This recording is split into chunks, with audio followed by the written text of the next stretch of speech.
Knock, knock, knock. Are we live? Hello? God damn. Comment damn near an hour ago. That's how long I've been on the phone, bruh. God damn. I was supposed to go live fucking an hour ago, bruh. But these motherfuckers just, you know what I'm saying? Bullshitting on the phone. Taking up all my time in the day. Like, come on, man. Come on, man. Come on, man. Taking up all my time in the day. Let's get started. Young boy. You know what I'm saying? Back in like 2019, I think it was. I used to fuck with NBA YoungBoy heavy, but some of the music he be making now, nah, not my cup of tea.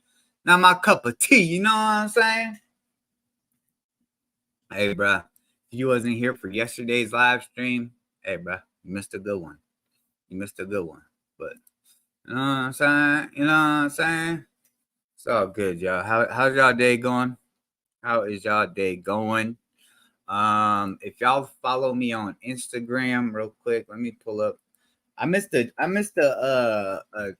dono yesterday, but even though I refunded the person, I'm gonna respect the dono and play it anyways. All right.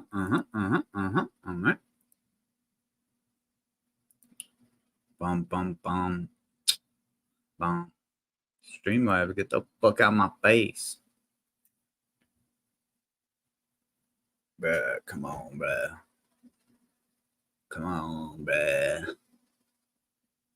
All right, we got the donuts right there. Let me close this window. Oh, that's what I gotta do. But let me see. But I asked how y'all day going, and ain't nobody say nothing, bruh. I see how it is. I see what type of time we on today. Y'all just here for the fuck shit. Don't think that I didn't notice the numbers went up when me and Mr. Yaquito got into it yesterday. But see, the funny thing is that it's as if the haters wanted to come see me and Yaquito go at it and not realize, bro, that's my dog. Like that's my bro. Like, bro, we could get into a heated argument, bro, and I'm not about to sit here and hold a grudge. I'm not about to sit here and be all fucking mad at him. Bro, he came up here, expressed how he felt. Hey, bro, you know what I'm saying? But that's the thing, bro. I think a lot of people did come up in here because they wanted to see the argument, and they thought, oh, this shit about to be crazy. Are they even gonna be cool anymore, bro? Me and the homies, we get into that shit. We get into it like that all the time, bro. Is NBA young boy a young bull? NBA young bull? If he was from Philly, I might consider that as an option. But yeah, bro. Like, look, anytime I get into it with any of the homies that are Mahado, bro, on whether it's on a live stream or not, bro, like, bro, I'm never gonna go off like, oh, what the fuck, da da da, like, bro, like, it's all good, bro. You know what I'm saying? We like fam, so no matter how much bickering and back and forth we get into, bro, it's all good. You know what I'm saying? Like, that shit ain't really about nothing. You know what I'm saying? But here, let me get this dono pulled up. Now, I did refund the person that donated this, but I'm still going to respect the dono. You know what I'm saying? You know what I'm saying? Let's see, let's go. Thanks for the tip. Boy Alma Marcella Rico donated $2. Salutations Chief Darze Nipple. How much to clap that beached whale sneaker flaps wrench? Not for nothing papa. Boy, I'm a Marcella Rico. Salutations, Chief Taze Nipple. How much to clap that beached whale sneaker flaps wrench? Not for nothing, papa. Yeah, there he is. What up, Jax? Oh shit, man. People popped up in here yesterday for the fuck shit. I don't know how they knew it was going down, but bro, I saw the numbers go up. It's cool, bro. People want to see people in the Mahalo get into it and fucking burn, bro. Fuck out of here, dog. Respectfully with me, dog. No matter how heated the argument or debate gets, bro, like when the cameras is when the live is off, bro, that's my homie, dog. And I'm not tripping about none of this shit. Like, I mean, prime example, Jax came up here and said I said something that I know I didn't say. And bro, I'm not gonna sit here and hold a grudge against. Oh, you try to make me look crazy. No, bro, like everybody was just in the moment. We was just fucking being petty, talking shit, trolling each other. And you know, sometimes shit go left. I've jumped out the window before. Plenty of people have jumped out the window before in the Mahalo, and bro, it's all good, bro. Like, so anytime any of the motherfucking haters out there think that we about to fucking stop fucking with each other over a little fucking back and forth out the internet, you fucking sadly mistaken, dog. Sadly mistaken. But yeah, I just wanted to address that. I thought it was funny to see the numbers go up as me and Jax were getting into it more and more. Go ahead and share my shit though. Share it up. Share it up. Make sure you sub up when you share it too. Make sure you hit the like button too. You know what I'm saying? Damn, that's how you feel, bruh. Yeah, that's how I feel. What? What name's crazy? That name is crazy. What name? Bro, what name are y'all talking about? Well, goddamn. What are you talking about? Mellow agree to disagree? But I'm so confused right now.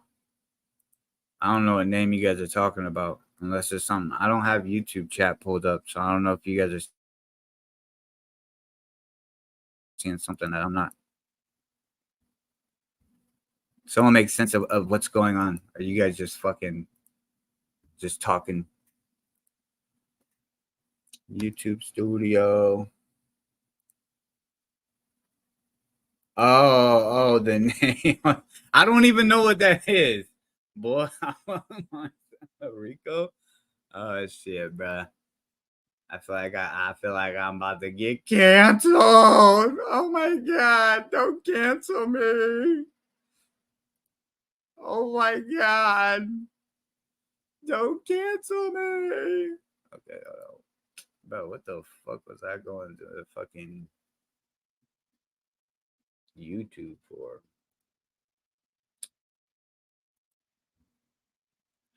What's up? We got Big Perm in the motherfucking building. We got Turtleneck Barry in the building. Got motherfucking Yaquito, G Sneaks, Primera. What's good? What's good, y'all? I hope y'all having a good Monday. Some people aren't Monday people. Some people are.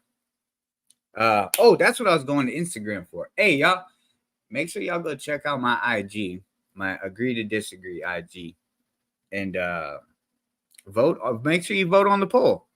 Shout out to I don't know if he wants me to say who it was, so he can put it in the chat and say it was him that sent me this screenshot that I posted on my IG stories.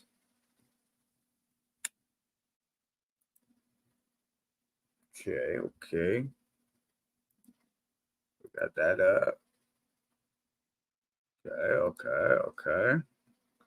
Well, I guess it doesn't want to load up my fucking stories. I don't get what Instagram is doing. Let's go.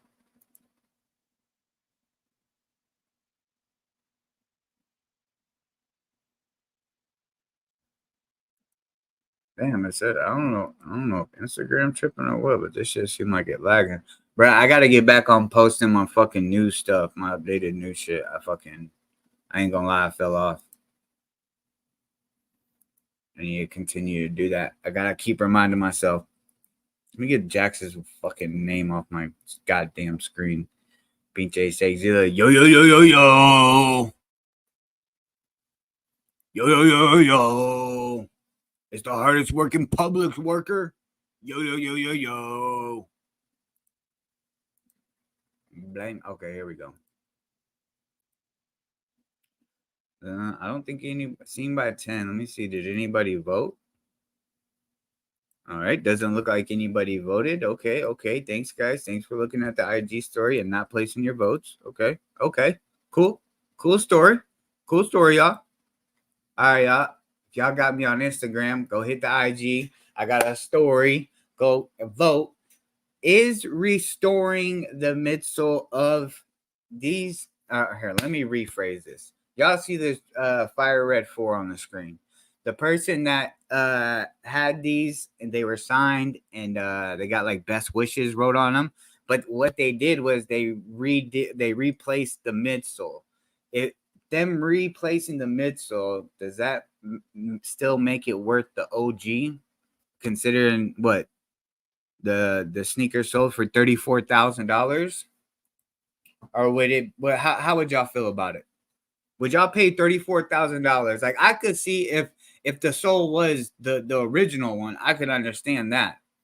But to me, I feel like replacing the midsole devalues like Jordan playing in it, because essentially now that midsole ain't part of the aspect of the sneaker of used by Jordan.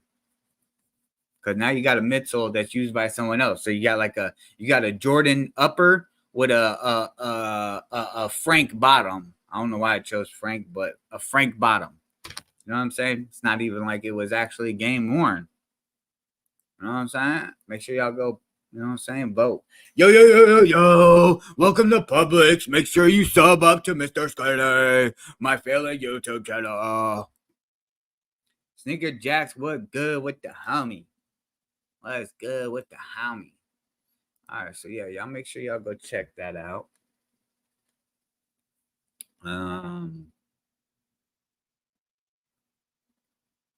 Oh yeah, I was like, dog, what is one of the? Hold on, who is not a girl? Whoa, what is this, Jubilee? We might have to react to this. I may have to pull this up, y'all. I didn't even have this on the list of what to do. But it looks like they put 6 girls versus 1 secret boy, and the girls got to guess who is the girl. We'll kind of see how it goes. You know what I'm saying? Frank Bottom is wild. Bruh. Frank's bottom is on my mind. That was super pause. Yay! All right. Let's see. I'm not sure if oh shit, goddamn, I hit the shit out of the mic. Let me make sure my mic volume's not peaking, because I seen on a playback that my mic was peaking at certain times, and I was like, God damn it, man. We might not react to this whole video. I just want to see what it's about. Let's see. I am a girl. I am a girl. I am a girl. I am a girl. I am a girl. I am a girl. Okay, so that was 7 people speaking, and one of them was a boy. Can we guess which any one of them? Which one was the boy? I am a girl. I am Okay. a girl. There it is. There's 3. All right, so y'all look at the right. It says speaker 2. That's how you'll be able to see who's 1, 2, 3, 4, 5, and 6 and 7. I am a girl. I am a girl. I am a girl. I am a girl. I am a girl. I am a girl. I am a girl. Yeah, I'm gonna be honest. I couldn't fucking tell. So I'm Claire. I'm from Huntington Beach, and I'm 24. I'm Hania. I'm 26, and I'm from Inglewood. I'm Sang. I'm 23 and I'm from Long Beach, California. I'm Mia. I'm 19 and I'm from Pasadena, California. I'm Celeste. I'm 19 and I'm from Culver City, California. I'm Casey. I'm 18 and I'm from Los Angeles, California. My name is Natalie, but you can call me Nat. I am from Washington. I recently moved here for work, but yeah. For the most part, my technique coming in was like a more masculine take on it, because if I was too girly, then it would be too obvious. What's everyone wearing? I'm in some samba. How the fuck did he change his voice like that? I don't know if we'll watch all this, but we'll see how it goes. I don't know if I could take all of this shit. Mellow trigger alert coming up, trigger alert. Oh my God, I'm gonna trip out, dude. A Monday rage is due. Jack, take the link. Primera wants full blown. The first one. Yeah, I'm not playing this. Yeah, man. I don't know, bro. We'll see. I'm not sure I'm gonna watch all the video, but we'll see. We'll see. As black jeans and like a light greenish top from Zara. Okay. I'm wearing Levi's, a like bodysuit, and then Dunks, and a little cardigan too. I'm wearing like a purple skirt, like a white off the shoulder top kind of. Let's go, like, what's everyone's shoe size? Ooh, I'm a size 10. 10? Yeah, 10 in women's. How tall and are men. you? 5'10". Oh, yeah, so that makes sense. I'm a short girly. I'm 4'11" without these heels on. Whoa. On a good day, I'm 5'4" though. I am wearing size 7.5. I think it's pretty Mm, average yeah. for girls, I guess. Mhm. I'm like 5'3". I'm a size 5. I'm 6 foot and I have a shoe size of 9. So I like how we all just started sharing our height. All right, bro. I'll be honest. I can't watch all of this, so we're gonna just go ahead and skip. Let me see them. We're gonna skip to this literally, bro. I'm sorry if y'all want to watch this. Y'all could go watch it on your own time. It's at Jubilee, but I just want to see if Oh, I survived that. Like, you know, like it's almost like I'm pitting myself. I don't know. I don't even know what to call it. Like Survivor and like I don't even know. Like it's just weird. Yeah. It's any word that feels comfortable to you.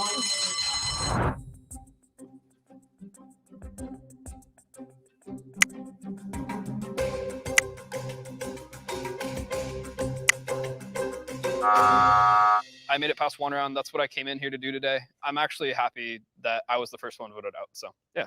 Okay, to go a little bit deeper because I need to figure Oh, out. we got the voted role. out. All right, cool. Cool story, Jubilee. Good video.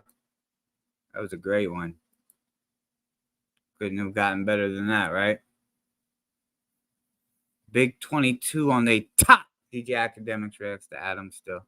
Bruh, what is Canelo doing with the fucking Liver King holding balls? Bruh, bruh, why are people still fucking with this dude Liver King when he came out and said he's a fraud? He uses steroids. He does not have what? Why? What the fuck was that? Oh shit! That's Make sure you guys go and follow Canel Joseph. Okay, make sure you guys go and follow him, or I'll kiss you. Certified baddie out. I'm Canel Joseph. Canel, I officially hate you, but only for the next hour. The fuck was that, dog? We'll get into that later. We'll watch some Canel Joseph later. What is this? They are suffering. Why are they to blame for their tragic now? Bruh, ain't nobody to blame except for let's see. Oh, hold on, y'all. Let me stop sharing real quick. I see why. I was like, bro, why is the algorithm so fucking off? It's because I'm not on my Mellow account.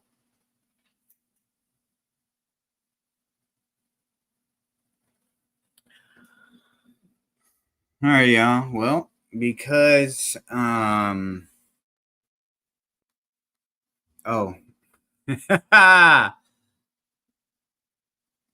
Let me see.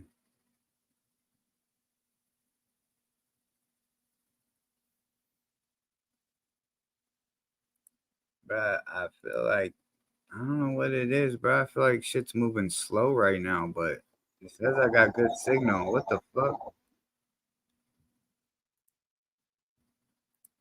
All right, bro. In case y'all are wondering what the guy as my Abby, what his hair looks like without that cap, here's a little bit of a sneak.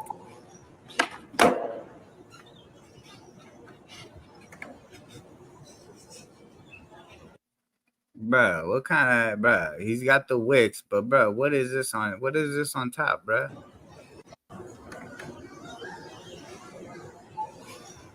I ain't gonna lie, he hit that though. What was that? What is that? Damn near I think that was what? Let me see. Let me see if I can guess that trick. Sure. No, I don't think that was a tray flip. Maybe a laser flip? I could be wrong. Henya, man.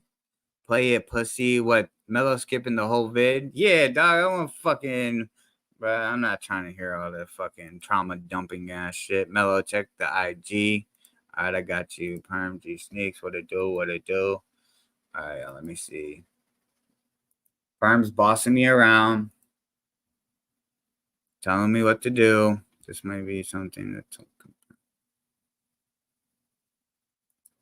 Wait, what is this? Meek Mill attempts to buy Nike SB Jordan for Jordan SB Jordan for the low. Bro, that was goddamn Hood Rich. You could have worded that way better. What the fuck, bro? Made me lose brain cells wording it like that. Not like I had much left, anyways. Alright, god damn it. I didn't realize the video was playing. Hogwash. Okay, maybe I just hit refresh, maybe.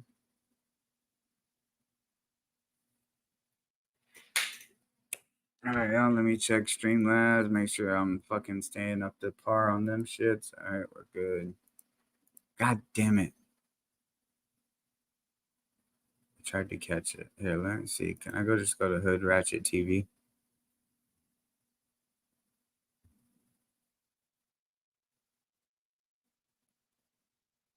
Okay, I can. Salute! Okay, let me close this real quick. Share this tab. Okay, let me make sure y'all can see what's on my screen. All right, here we go, y'all. I buy these from the store for the regular price. Why would I buy them here for $500 and give you a free commercial? That's a bad move. I gotta teach you how to hustle. You want the $500? So look, you want to give me I could buy these from the store right now for $300. You want $500? That's a bad move. I'm buying them from you, but that's a bad sell. You got to come down a This little. was to give it to Meek Mill for the low, get the commercial. Boom, I might come back and buy more. You know, where my other sneak at? 500. So I might now. I'm gonna go to the next table. I might spend $5,000. You gotta think. Oh, okay, all right. You gotta track. I didn't know. All right, I'm about to spend it. I'm wishing you I'm about to spend it now. So I buy these from the store for the regular price. Why would I buy them here for $500? Meek Mill tried to leverage his celebrity status to get a discount on some shoes from a small business owner for promotion. What are your thoughts? Brother, it's not, I don't know. He could own a business. He's a fucking reseller. I'll say this.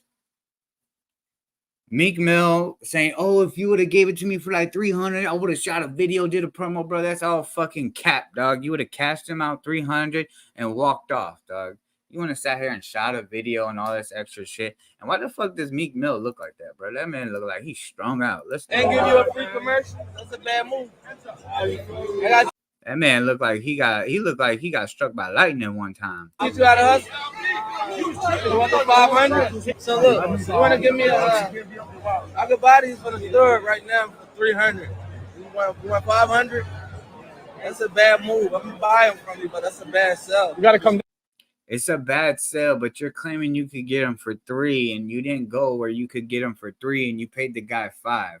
So to me, it's not a bad sale because essentially he got what he wanted, and all the shit that he's offering as far as promotion, bro. Meek Mill wouldn't have done none of that, dog. If he would have been like, yo, I'll give them to you for $300. Can we do a little Instagram reel video? Man, Meek Mill ain't doing all that shit, dog. Oh, Impossible Flip. Is that what it was so much so? Nice. I knew it was one of them. Laser Flip, Impossible. The Impossible's fire. And that fool, he BLP Kosher skate switch. So that was that's pretty sick to be able to do a switch.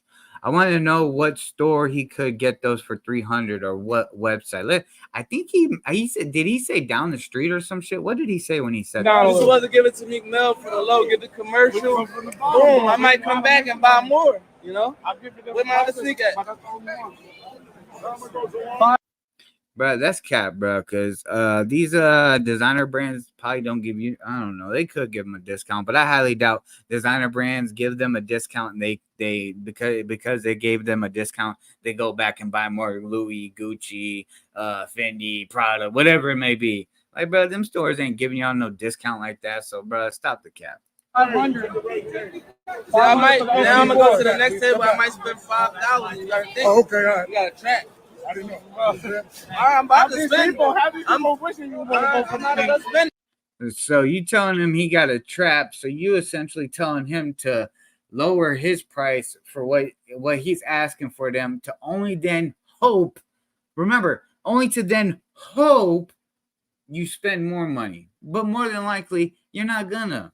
So why would that man's doing to me? He's trapping right. He don't know he probably know you Meek Mill, but he don't know if you gonna come back and spend some money. You only asking about one sneaker, and he got all those sneakers on the table.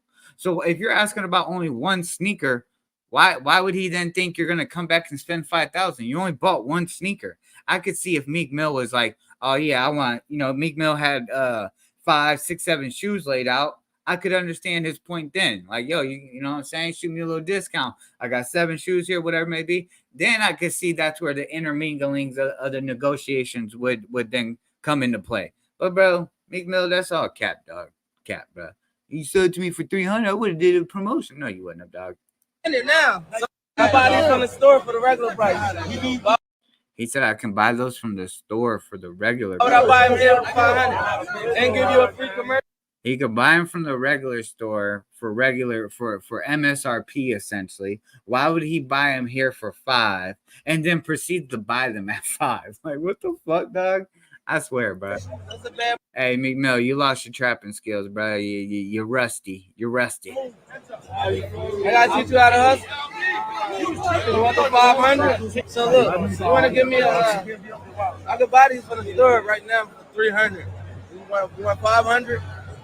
That's a bad move. I'm gonna buy them from you, but that's a bad sell. You gotta come down. You're supposed to give it to Meek Mill for the low. Get the commercial. You're supposed to give it to Meek Mill, but right then and there, I've been like, I'm a Drake fan though. My take at these places, you definitely gotta haggle and negotiate. No, that's a fact. You definitely gotta negotiate. But this is the thing. You got to use the infamous trick when negotiating. And plus, bro, he's at a sneaker event, right? So there's probably plenty of fucking tables that got these SB4s on. I don't know. Maybe he could have already walked around and didn't find his size, and this was only the table. Maybe that's a possibility. But the trick of negotiation is, you want $5, man? Dang, bro, I ain't trying to pay all that. At most, you know what I'm saying? I'll give you like $450, $425. And if the deal goes no, you then walk away. You make your little rounds. You come back around. Hey, bro, I still got that $425 for them SBs. And then you might say no. You might, you know what I'm saying, whatever. That's a way of negotiation that you could do. But just telling the man, oh, I'm Meek Mill. You could have did this, da-da-da. Bro, you making a bunch of fucking fucking hollow promises that ain't going to be fulfilled. Because, bro, we know damn well you're not about to pay $300 for a sneaker and then shoot a promo or a little commercial promo video with the guy to support his business. Like, bro, come on, Meek, stop the cap, dog. You ain't doing all that. What's good, chat? Mellow, what the sneakers? He tried to go down a whole 200. Yeah, facts. Like, bro, that's not negotiating at all, bro. Like, what the fuck? Like, you know what I'm saying? Start 450, 425, somewhere around there. Like, bro, like the whole $200, bro. Ain't nobody about to do that. And, bro, this is the thing.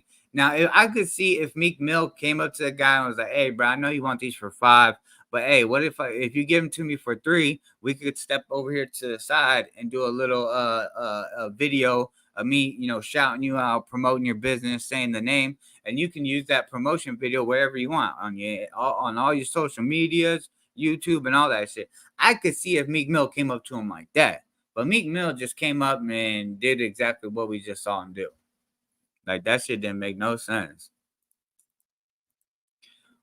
What up, Mo Kicks? Mo Kick in the building. What up, Mo? Mo money, mo problem. Mo money, mo problem. All right, y'all. Let me stop bullshit. All right.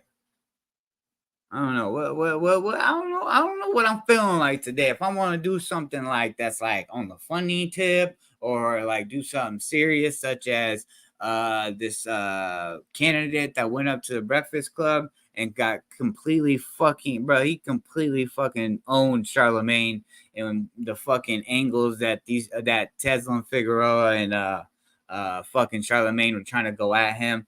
But to me, he schooled them fools. I don't know if I want to do the end of sentence. Rapper left dead after mother-daughter duo didn't want to pay. What? Pay what? Pay something. So I don't know. What we feeling like, y'all? Do we want to do something serious? Want to laugh at some shit? Let's see. Chicks. Charlemagne fires back at DJ Academics and Elliott Wilson, calling him out for not supporting podcasts. We'll get into some slight drama real quick, and then we'll just see where it goes. You know what I'm saying? Meek must think Jordans are still 150 cheap. Fuck. Fucking well. Why people try to screw the small business owners over and pay full price at big stores like Gucci? Facts, bro. Facts. Me personally, I've never been inside of a like Gucci store and been able to see how they interact. But I don't see. I hear we hear all the time. Rappers will come out and say that they're supporting such brands as Louis, Gucci, or whatever, and then they don't give them a discount or they treat them disrespectfully in the store and all this other shit. So it's like, bruh, y'all don't have this same energy for these designer stores, but for the small business owners, such as Mo Kicks just said, you then want to finagle and haggle and then make it seem like, oh, I would have did this, I would have make a bunch of fucking hollow promises and shit. Like, bruh, come on, bruh. You know you're not about to fulfill that shit, bro. You just saying that to make that man be like, oh, maybe I should have did it. Because let's say he been like, all right, Mel, I'll give them to you for $3. Shoot the video with me. But even then, say Meek Mill does do the promotional little fucking 10-15 second little clip, right? How much would that make dude? It might bring some attraction to him, but I don't think Meek Mill is gonna be the person that's gonna sway a bunch of people to come fuck with your business like that, especially the sneaker business. Now, maybe if it was someone like Wale, I could see something like that happening. You know what I'm saying? Because Wale's a pretty big sneakerhead. He's pretty well known in the sneaker community as to having some, sick kicks and shit like that. So I could see that, but I don't know. Do y'all think Meek Mill would push the needle for a sneaker business owner to get, to bump up his revenue? Because essentially, that's the only benefit that the small business owner would get if he did drop the price to $300. He would then have to hope that the promotional video brought him some sales. But even then, it's just, I don't know, bro. And then also Meek said he could get him for $300, but it's like, bro, you're claiming you can get him for $300 and you're literally pulling out $500. So it's like, bro, why didn't you just go get him for $300? You know why he didn't? Because he was capping.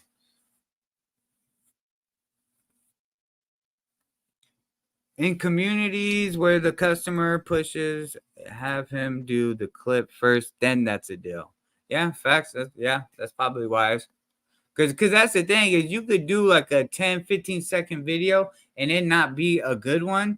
And then what if you ask him to reshoot it or whatever it may be? Let's say, bro, there's a lot of intertwining shit to be able to make that beneficial for the small business owner line. And like I said, I don't know if the guy actually owns a small business owner, if he's just a reseller. I don't know. To me, small business owners have brick and mortar. That's small business. No. I'm tripping. I'm not tripping. I'm tripping. Because when I do think of small business owner, it could be people that are, trapping out the house or whatever it may be. So, he falls under the small business owner. In communities where the customer pushes the agenda of I need a discount because we are the same nationality, ethnicity, and culture, I would put money those businesses tend to fail. In communities where the customer pushes the agenda of I need a discount because we are okay, yeah, I agree. That's one thing I didn't get. I don't get, bro. Certain bro would be like, come on, bro, you know what I'm saying, whatever, and they they throw the ethnicity or race card out and shit, and you know what I'm saying, trying to get basically a sympathy sale. Bro, come on, bro, that definitely not helping that business. So you got your discount for only then that small business to go under, bro, that shit not cool. And granted, it's not gonna be the one sale that makes the business go under, but over time, you know what I'm saying? It adds up, dog. Every dollar adds up. And when you're a business owner, bro, every dollar matters. Every dollar matters. No Chid Smooth in here, right? So whatever you say, Chid gonna have everything up there. Whatever you say, Chid's gonna be on YouTube with it, man. Now this is getting very interesting. This is chess, not checkers. Now, if you guys remember when DJ Academics had Elliot Wilson up on his podcast, they spoke about Charlemagne and specifically how Charlemagne only deals with and does interviews with people signed to his network. Yeah, what the hell? All right, I think we're good there. Yeah, let me close this. Good on Streamlabs. Hood, Rich TV. All right, y'all. The Black Effect Network. Now, this was Academics' main issue when he called out Charlemagne, and Elliot Wilson also echoed the same sentiments. Here's what they said. I'm not feeling Charlemagne right now, though, too. Why? So, yeah, I don't like how you move sometimes, honestly. Wait, like personally, or? I thought you guys were cool. Nah, we're cool, we're cool. Wait, no, hold on. Now, let me get I mean, listen. I wasn't feeling. I think that he does. I don't think some type of OG moves he doesn't do right to me. I feel like he's really much about his people's, his network, and how he's moving now. And I think there's a change. You sparked that and said that, and I think that there's truth to that. Of course, I think that's always been true with Charlemagne. Though I feel no, like but he's got more empowered, and the lines have kind of been drawn more about who is on his side and who's not. Yeah, if you're not Black Effect, like you're like out the bus. Yes. Yeah, I mean, but now recently on the Brilliant Idiots podcast, Charlemagne fired back at DJ Academics and Elliot Wilson by giving a shout out to Savon's podcast. Here's what Charlemagne said. I do want to salute somebody. I want to salute a podcast that I've been enjoying, and it is the Need to Know podcast. The Need to Know podcast. I just pulled them up. It is Savon, Alex, and Reggie. I like what y'all fucking do. Let me see. I like the chemistry. I like, the things y'all talk about, the things y'all discuss. I enjoy listening to y'all. I really do. Savon, Alex, and Reggie. 3 youngins called the Need to Know podcast. Salute to them.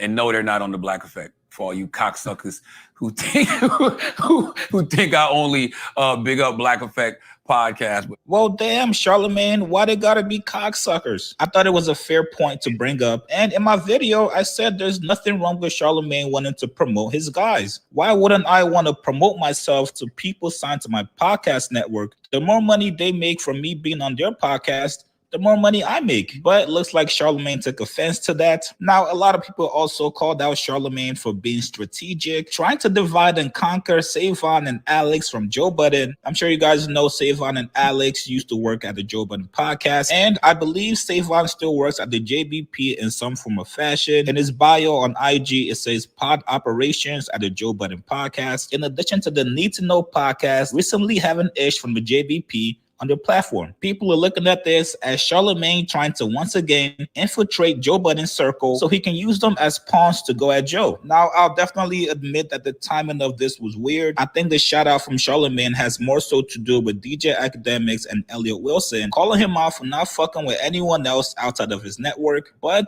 both things can be true. The Need to Know podcast, Savon, Alex, and Reggie, they've been grinding for a minute. They deserve the looks that they're getting now. They recently just had Elliot Wilson on their podcast. It's always dope to be recognized by an OG in the field that you're trying to break into. So shout out to the Need to Know podcast. But tell me what you guys make of this shout out from Charlemagne. Was this genuine, or was this Charlemagne just moving smart? Post comments below. I think it was Charlemagne being petty. Charlemagne's pretty tactical with his pettiness, so I believe that was Charlemagne being petty. Is podcast beef the new trend? Is that like, I guess like, I don't know. Would y'all call it podcast beef? Like, and is it new? Because I mean, but if you've been around on YouTube for some years now, you've seen a lot of shit transpire where it's along the lines of issues / beef, whatever, however you want to term it. But is seeing podcasts, people such as like Charlemagne and Joe Budden go at each other, the new form of entertainment? And if so, my issue with it is that say if it is, right? How will we ever know when something's real or when something's a play? If we buy into, oh yeah, we fuck with when podcasters go at it, this and that, bro, essentially that shit's just gonna become play, like where it's always a play. It's always set up. Granted, it's already like that a lot. Like, you see Whack 100 run a lot of fucking plays where he's doing his little shit on Clubhouse, or when he's doing this shit also on his show with Adam from No Jump or whatever. But I don't know, bro. At this point right now, bro, I feel like nothing is fucking real. When you see it on the internet, like it's just like bro, when that fucking girl Lil Tay, when it came out that she was dead, bro, I was like, it's fake. I instantly, bro, I was just like, I don't believe it, bro.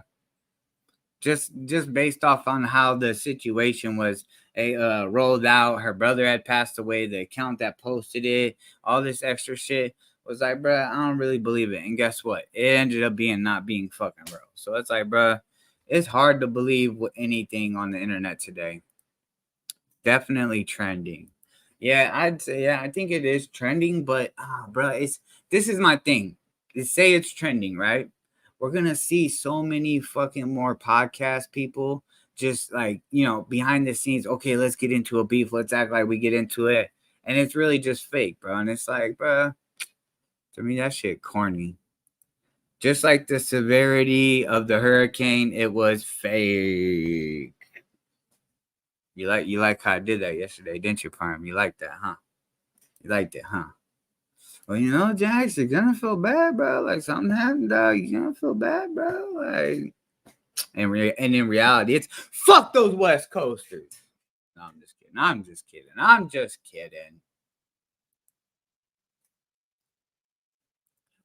Perm, you wouldn't be talking like that if your house looked like the Dodgers Stadium, Perm. Now, would you, Perm?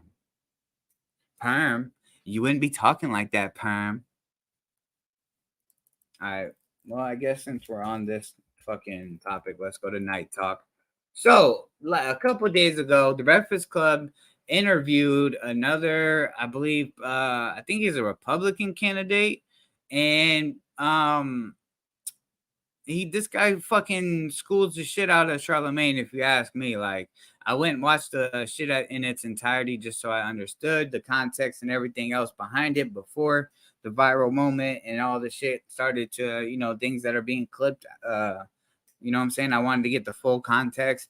And, bro, like, yeah, it's just nasty work, bro, because it just shows the Breakfast Club's, like, agenda when it comes to politics, that they really push the Democrat agenda, and it's not what Charlemagne really is like. Oh, vote for who helps you or benefits you. Vote for, you know what I'm saying? He essentially like runs with the line like, yo, vote for who's gonna help you and your community, this and that. And it's like, bro, like, it's starting to seem like even if a Republican is going to be a beneficial candidate for a Black community, Asian community, Native American community, a Mexican community, like either way, no matter what, like whatever ethnicity that it would be, the person would be beneficial to, it's starting to seem like that shit's out the window, and they just want to push the Democratic agenda. Now, mind y'all, remember maybe like a month ago, I reacted to this similar situation with the Breakfast Club. I think his name was like Ramaswamy or some shit. He's a Republican candidate, and they were just fucking, bro, they was just going at him, bro, and he was just like, you know what I'm saying? He was being respectful. He wasn't getting disrespectful. Tez was like making it like personal. That lady that comes on the Zoom calls, she was like taking personal jabs and all this other shit. And it was like, damn, bro, like y'all really making it seem like y'all like they present themselves as to be a platform where any candidate can come up there. But when it's Republican candidates, y'all really trip out on them. But when Joe Biden said you're not Black if you don't vote for him, y'all just fucking turned the cheek on that one. Or when Hillary Clinton came up there and fucking pulled out a bunch of hot sauce out of her goddamn purse, didn't nobody say that shit was crazy? Like, y'all just let that shit be. Y'all didn't push back. You thought that was funny and all this other shit. But Charlemagne, you've been like with these Republican candidates, he pulls the race card a lot. And it's like, bro, stop race baiting these situations, dog. Like I get it, bro. Like the way certain ethnicities are treated in America is shitty. But bro, you gotta stop making every like you gotta stop making it seem like shit's like a victimhood type shit, bro. Like just watch the clip and y'all get what I'm trying to say. Every responsible homeowner has insurance. Primera en my Yaquitos. Bob, my brother. Bobby Pesos. What's good with my folks, man? What up, Chappelle? Yo, Chappelle, I'm about to hit you up after this live, brother.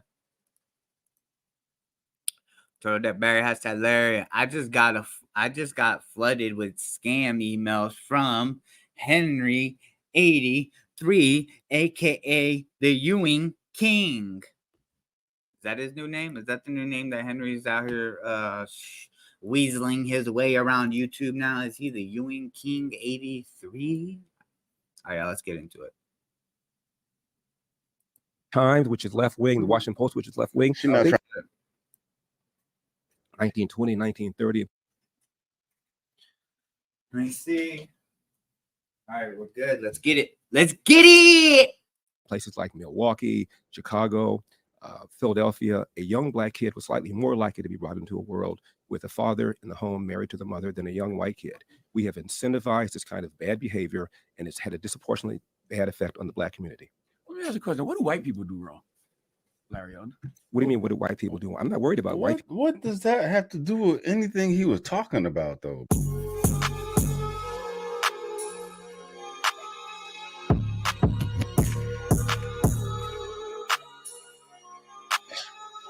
Let's jump right into it. Why are you running for president? Well, I'm running as an America First mega guy, and we have an America First mega guy running, obviously. So the question is, what do you bring to the table? You said MAGA. MAGA. Okay. And the answer is, I bring a lot of issues to the table that I feel our side is not talking enough about, if at all. For example, the number one social problem in America by far is the epidemic, not of COVID, but of fatherless. Wait, hold on. My bad, John. By far. What did he say? Running, obviously. So the question is, what do you bring to the table? You said MAGA. MAGA. Okay. And the answer is, You say MAGA? To the table that I feel. I couldn't understand what he said. Let's see. Can I get the no closed captions? Our side is not talking enough about, if at all. For example, the number one social problem in America by far is the epidemic, not of COVID, but of fatherlessness. 70% of black kids today enter the world without a father in the home, married to the mother, up from 25% back in 1965. Now 25%. See, but that statistic is misrepresented, bro. That's not actually true. This is they run with the narrative of single mothers being unwed. Just because the parents are unwed does not mean the father isn't present. Yeah.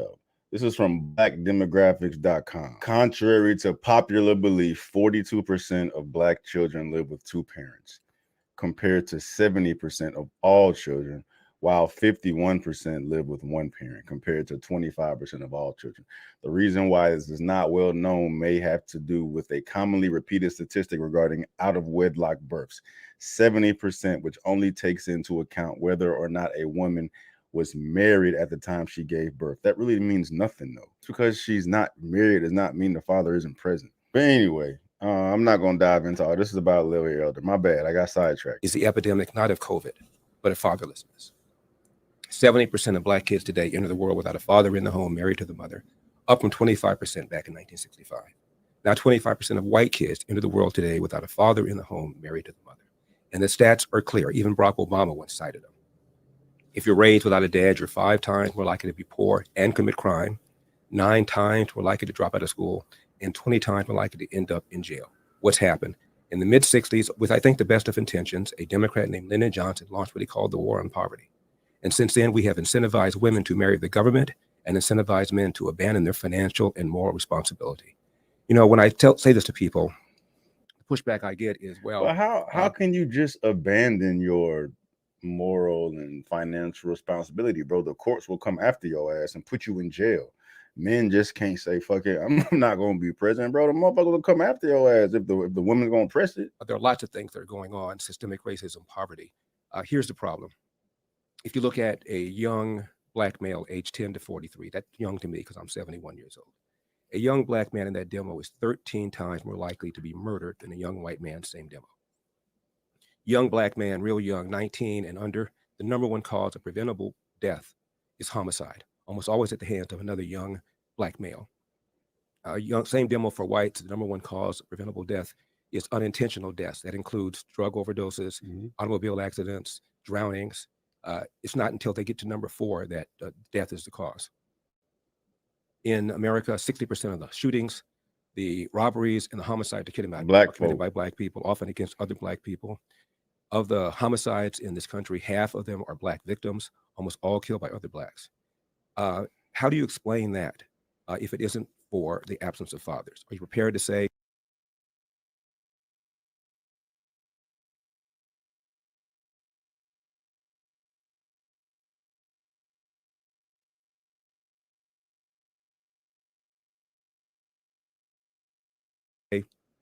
black people are just genetically inclined to commit more crime? I doubt it. And the go-to reaction often is, Oh shit, I didn't even realize my fucking mic was muted. God damn. I fuck with Larry Elder, he be talking real shit. Facts. I blame the song Papa Was a Rolling Stone. God damn. Now, from what I'm observing, this guy is bringing, based off of the data and in the studies, he's bringing stuff that is based within fact. So, and I don't know how the studies were conducted or how they were exactly handled, but I guarantee if we look up, like Night Talk just did, he looked up one of the statistic data or whatever, looked up one of the data markers and seen that, all right, there's 42%, majority of black kids, 42% of them, not majority, 42% of black kids do have grow up in a family. I believe either it was with the mother and the father in the same house, or they do grow up with a mother and father in general. 42%. So he's coming up here with data and facts and reference points that he can refer to as far as, well, this is where I got this data number from. This is where I got this statistic number from. So pay attention to how he's bringing up these numbers. And Charlamagne just does some goofy ass shit, dog. Poverty and systemic racism. Here's the problem. 1940, when there was blatant racism. This is before Brown versus Board of Education, before the Civil Rights Act of 64. KKK was still alive and well. 87% of blacks lived under the poverty line. Now it's about 14%. You can't blame it on poverty. You can't blame it on racism. It is the breakdown of the nuclear intact family, and neither side is talking about it. The left doesn't talk about it because they caused it with the welfare state. And our side does not talk about it because if you're white, you'll be accused of dissing single moms who are heroically raising these kids, or you'll be accused of being a racist, or if you're black, you'll be accused, as I was by the LA Times, of being the black face of white supremacy. Nobody's talking about that. I am. What are the reasons? What up, man? Hey. No, hold on, y'all. Shout out Night Talk, but this is your ad. You can present it in your video. Aren't in the home. Back to your regularly scheduled program. What are the reasons, if your statistics are right, what are the reasons that you think fathers aren't in the home? As I said, it's because in the mid-60s, Lyndon Johnson launched what he called the War on Poverty. And Charlamagne, literally, they sent social workers door to door in the inner city. I remember this, advising women of the availability of welfare provided there was no man in the house. It created an economic incentive for women to marry the government. Now, what that man just said right there, that is a whole fucking fact. There's no refuting that. So I'm curious as to how Charlamagne's gonna respond to that, because that's a fact, bro. But and a majority of people do know, bro, that when women are receiving resources from the state, such as welfare, daycare, food stamps, whatever it may be, or if a woman, I think if a woman lives in like a Section 8 housing, if they can only receive that service if the man's not in the house. So, but and also like say if like the woman gets on Section 8, right? She's on Section 8 for like 2 years, a year and a half, whatever it may be. She meets a man. The state will then, if they find out that man's living in that house, they will then remove her from being from her Section 8 resources and whatever other resources that they provide her. So like, and that's like, and it's nasty fucking work how the state does that, because it's like, bruh, y'all essentially are y'all are how can I say, y'all are persuading women to take that route, and then the father not be in the house. Like Like that, like y'all are rewarding women to not have the father of their kid in the house, like, or say if the father of their kid's not around, a male figure for their kid in their house. Like, bro, ain't that's crazy, bro? That to me that gives me goosebump type shit, dog. That like, bro, y'all are literally saying, hey, if you don't stay with your kid's father, you don't stay with your man, you can get all these resources. Like, bro, what that like, bro, what that to me that's just crazy. That's like playing right into the trying to get rid of the nuclear family. Like, bro, and the nuclear family to me is very important. Very important, dog. Hold on, my bad, y'all. If I was the baby mama, if I was in, oh wait, hold on, what? If I was in the baby mama situation, right?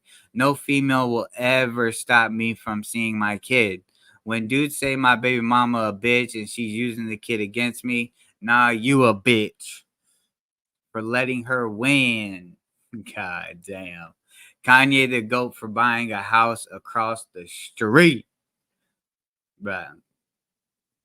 Yeah, it was a go. It was a good chess move, but does Kanye even stay in that house? Bro, he can Airbnb that shit out. Perm, that's not always the case. These females be on some scandalous ass shit, Perm. Once you have a kid, you're always a father. The job ain't done until you're dead. That's a fact. And personally, I'm ready for war. God damn, Perm already? Me too. Handon, I know everyone don't think the same personally. I don't understand it. Yeah, bro. You know what I'm saying?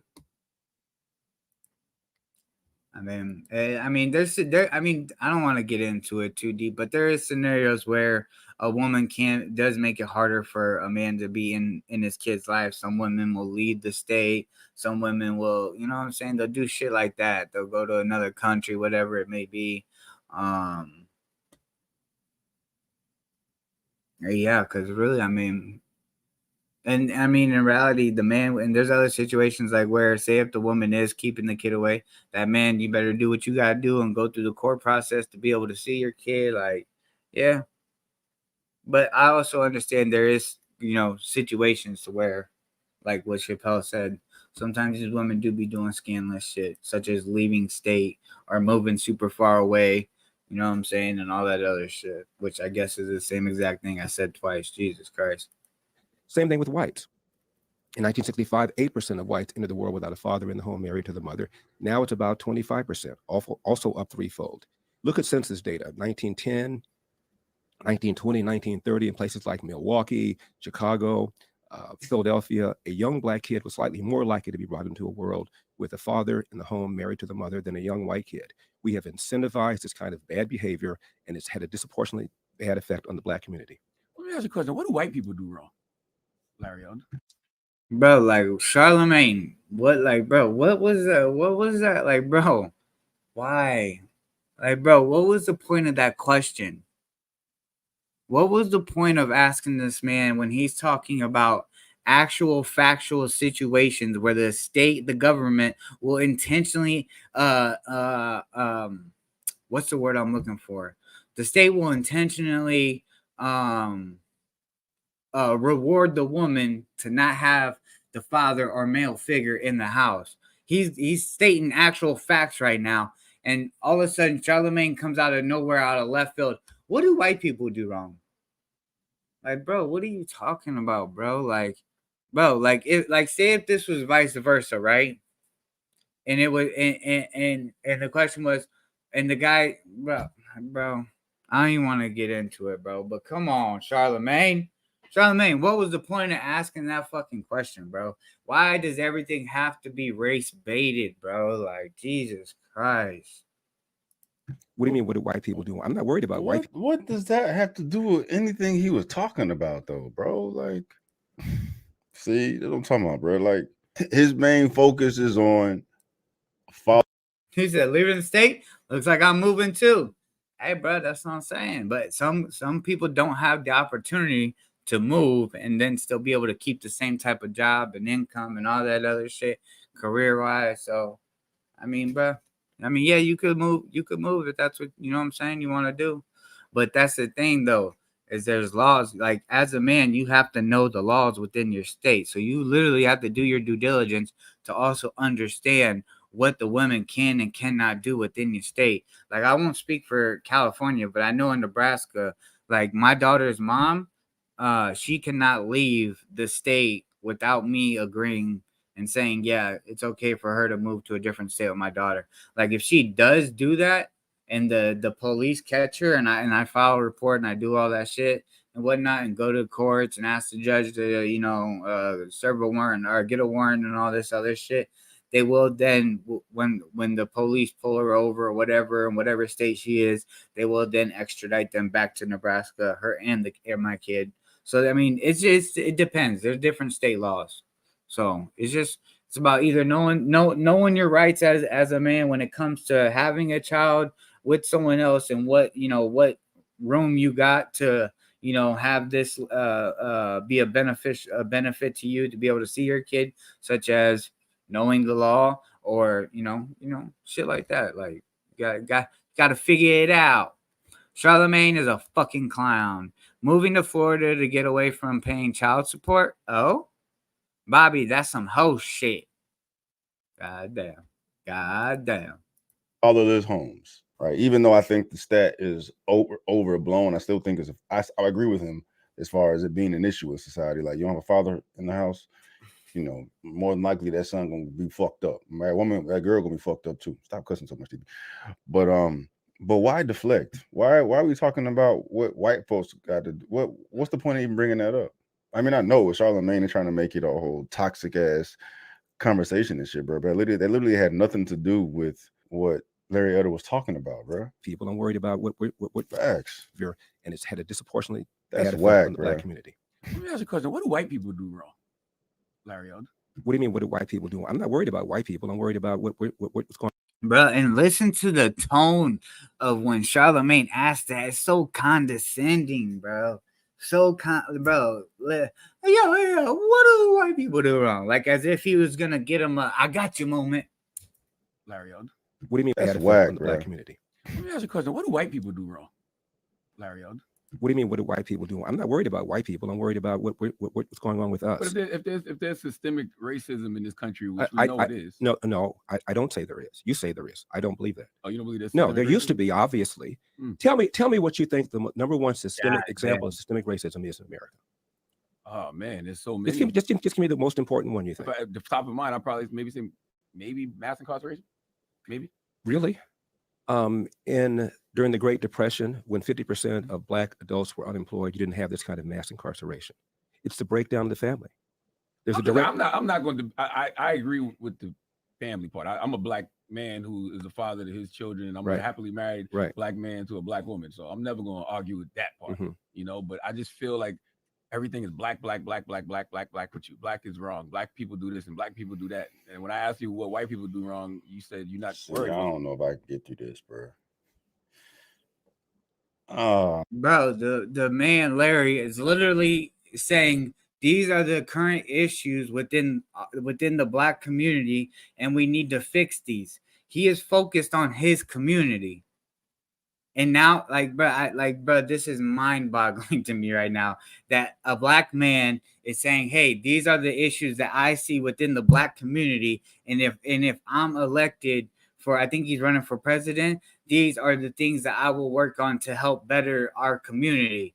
But then Charlamagne brings in, oh, what about white people, this and that? It's like, bro, bro, do you want the politician you're gonna vote for to focus on your community and what you're looking to get out of him and while he's in office? Or do you want him to fucking sit here and worry about what white people do wrong and all this other shit? Like, bro, come on, dude.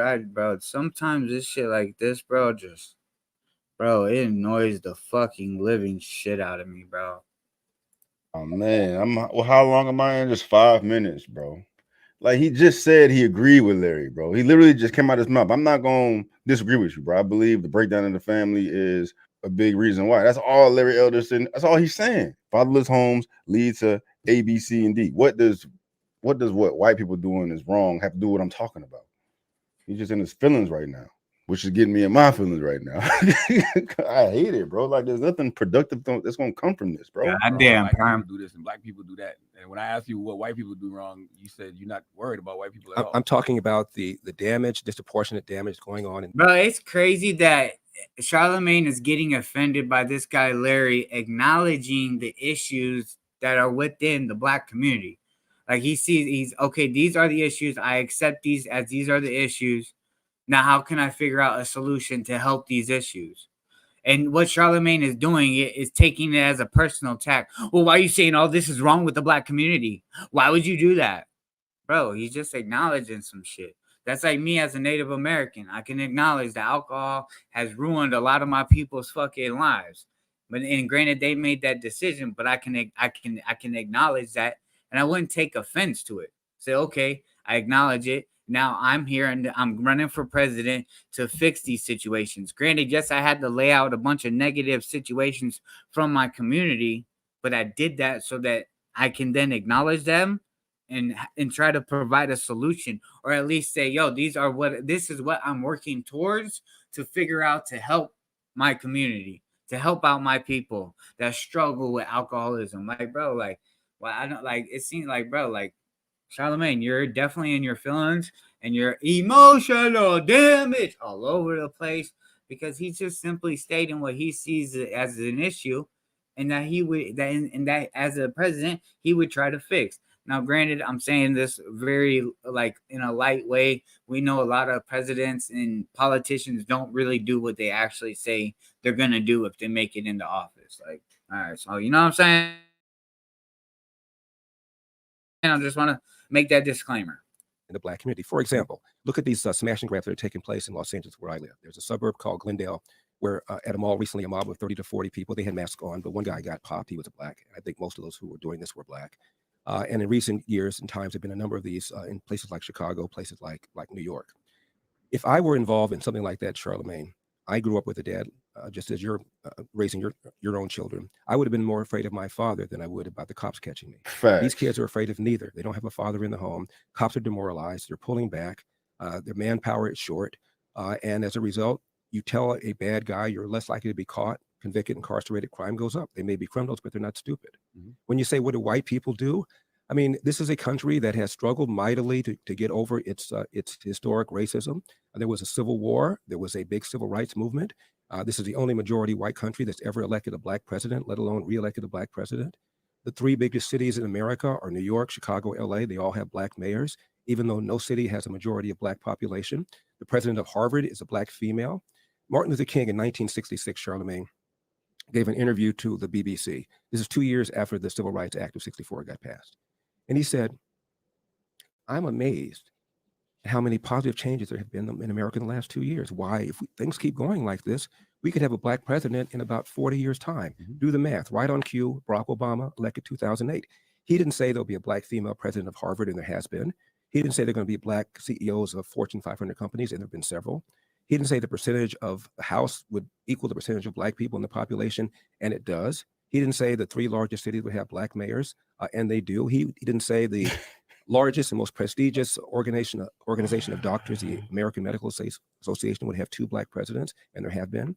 He didn't say the most prestigious organization of lawyers, the American Bar Association, would have 2 black presidents, and they have. He said president, meaning at that point, I can feel that I've reached the mountaintop, which is the speech he gave right before he got assassinated the day before. And now we act as if Barack Obama never even got elected. And we're still talking about systemic racism. It's not fair. It's wrong. And you're discouraging black people from working hard. Facts. 1996. Okay. Mr. Elder. Oh, Lord, here this bitch. Bro, I was just about to say the same thing, bro. Here comes this bitch Tessa Figueroa. Hey, man, I don't feel like dealing with her, bro. Now, if y'all remember last time when I reacted to this guy's reaction to because this is my loophole within YouTube is how to the only way I can react to Breakfast Club content is through other content creators that have leverage within YouTube to be able to react to it. So then what I'm saying, because if I was just to pull up the Breakfast Club interview, bro, they would block my whole video and get me the fuck up out of here. So But yeah, last time when I was reacting to them sitting down with a Republican candidate, Teslin Figueroa was she made herself look like a jackass. I ain't even gonna lie. I don't feel like dealing with her, man. It's like, what is the goal? Like, I know it's views and good TV, man, but like, we really trying to, come to a solution. What is it that y'all want him to say, bro? It's like this victim mentality, bro, and blaming others and shit, especially where we are now. Yeah, it's almost like Charlamagne wanted Larry to get up there and just like talk bad about white people, like just bash the white community. That's what it kind of that's kind of what it feels like. Like, bro, at one minute you'll hear Charlamagne say, "Oh, we need a candidate that cares about our people and our community, this and that." You get said candidate, and then you literally push back, be a dickhead, be a condescending dickhead at that, and then proceed to ask him, "Well, what do white people do wrong?" Bro, you're talking out both sides of your mouth, bro. Figure it out, Charlamagne. 2023, we have enough knowledge, resources to shift our mind state, Black folks' mind state, and flip the script, regardless of whatever people believe there is systematically out there, bro. If Black folks had it within them, the majority of Black folks had it within them to shift their fucking mind state and look at it like a fucking Larry Elder, look at it like shit me at this point, other fools that share our perspective, bro. That's what it would take to fix everything. All right, we want to point the finger and blame everybody else for our fucking problems. When Black folk, when you just see he listed all these prestigious, successful positions that Black folks hold and we're able to attain with it being as. Hey, bro, he definitely should have been. I got a phone call. I'll let this play. Oppressive of a society as it is, bro. But I've had these conversations before with Black folks on the other side. Like, there's nothing that can be said to shift one's perspective from that, bro. Like, you're stuck. Like, he's out here Larry Elder's out here trying to uplift and empower Black folks, and we want to fucking sit here and sulk and sorrow and pout about what the fuck happened years ago when we have it within our control, within our reach to fucking change everything. We want the crutch. We want to blame white folks. If I want to hear this bitch talk, I really don't. I really don't, but let's do it. Mr. Elder, quick question. Let's just remove the word racism, since that seems to be a word that triggers, a conversation down the water hole. Let's just focus on the. They're already using buzzwords. Oh, you get triggered by this, so let's do this and that. Like, word system. Come on, Ted. You mentioned that the system was the one that discouraged. And again, we have no problem with agreeing that the family, the Black family, should certainly has some room for some improvement. But let's just focus on system. But I mean, that holds the majority of the weight, regardless of the stat being overblown. I definitely believe that holds the majority of the weight, and why people out here moving crazy, bro. That's real shit. You got a fucking Black father at home handling his business the way he's supposed to. None of this shit gonna fucking happen the way it has, man. But we're minimizing that because we're about to talk about how racist it is. Okay, let's do it. So the question is, you said that the system encouraged Black women to be single mothers, correct? I said the welfare state, yes. The welfare, the system. So who's in charge of the system? Who was in charge of the system? Well, it was Democrats that passed it. And who were Democrats? Were they Black or white at that time? Well, at the time, majority of Black people were Democrats, as the majority of Black people are Democrats now. Not the voters. I'm talking about the system. Remember, the main idea is the word system. Who was in charge of the system at the time? The Democrats at the time, the system. I'm just going to Charlamagne's point about white or Black. Was it white Democrats in charge of the system or Black Democrats in charge of the system? Well, if you're prepared to say that Lyndon Johnson did this viciously with an intent to destroy the Black family, I disagree. He did it with the best of intentions. And if you look at the New York Times, which is left wing, the Washington Post, which is left wing, she's not they trying to hear all what of you're this, saying, bro. Right, that is a bullshit ass point to say that the politicians are all white, so the system is white. No, bro, fuck that. The majority of Black folks are Democrat, so it like contradicts your point. We're just gonna ignore the fact that the majority of Black folks vote Democrat. asking, was it white people? So I'm going to ask again in case my mic's not coming through clearly. Was it white people in charge of the system or black people in charge of What that does that even system mean? that helped break down the black family? What does that It's a even simple yes, mean? just a simple question, white or black? Well, you didn't have to go on welfare unless you voluntarily chose to go on welfare. The inducement was put there by Democrats, by White the Democrats, left. correct? Okay. White Well, Democrats, correct? most black people were Democrats, and they voted for these white people Not too. voters. I said who's in charge of the system? Well, who puts was them, in charge? who put them in charge? Was Lyndon Johnson Who put white them- or black? Who put them in And maybe charge? that'll Well, help you. fine. Lyndon Johnson was white. Thank you. Okay. But if your argument is that the reason he did it is because of she thinks she got a checkmate, bro. Man, get this. Okay, all right, bro. You won because the majority. This is what you get when you have dumb people talking about smart shit, bro. Like, bro, what do you think that was? Bro, bro, I'm starting to like really get impatient with this lady Tez, dog. Like, I'm getting really impatient with her. Like, Majority of presidents are white. That was just an idiotic point, bro. Like, y'all should have people with higher IQs come up here and try to talk to this man and debate him, because y'all have made no points. It's all based on fucking feelings. racism, then I No. disagree. He did it because of That's not my argument. I just asked you a simple question. Was he white or black? Charlamagne? And Mr. Elder, you said you talked about the smash and grabs, right? And I Mhm. find that interesting because when you see, but let me ask y'all this. Do y'all think like I get it. All right, we acknowledge that in history,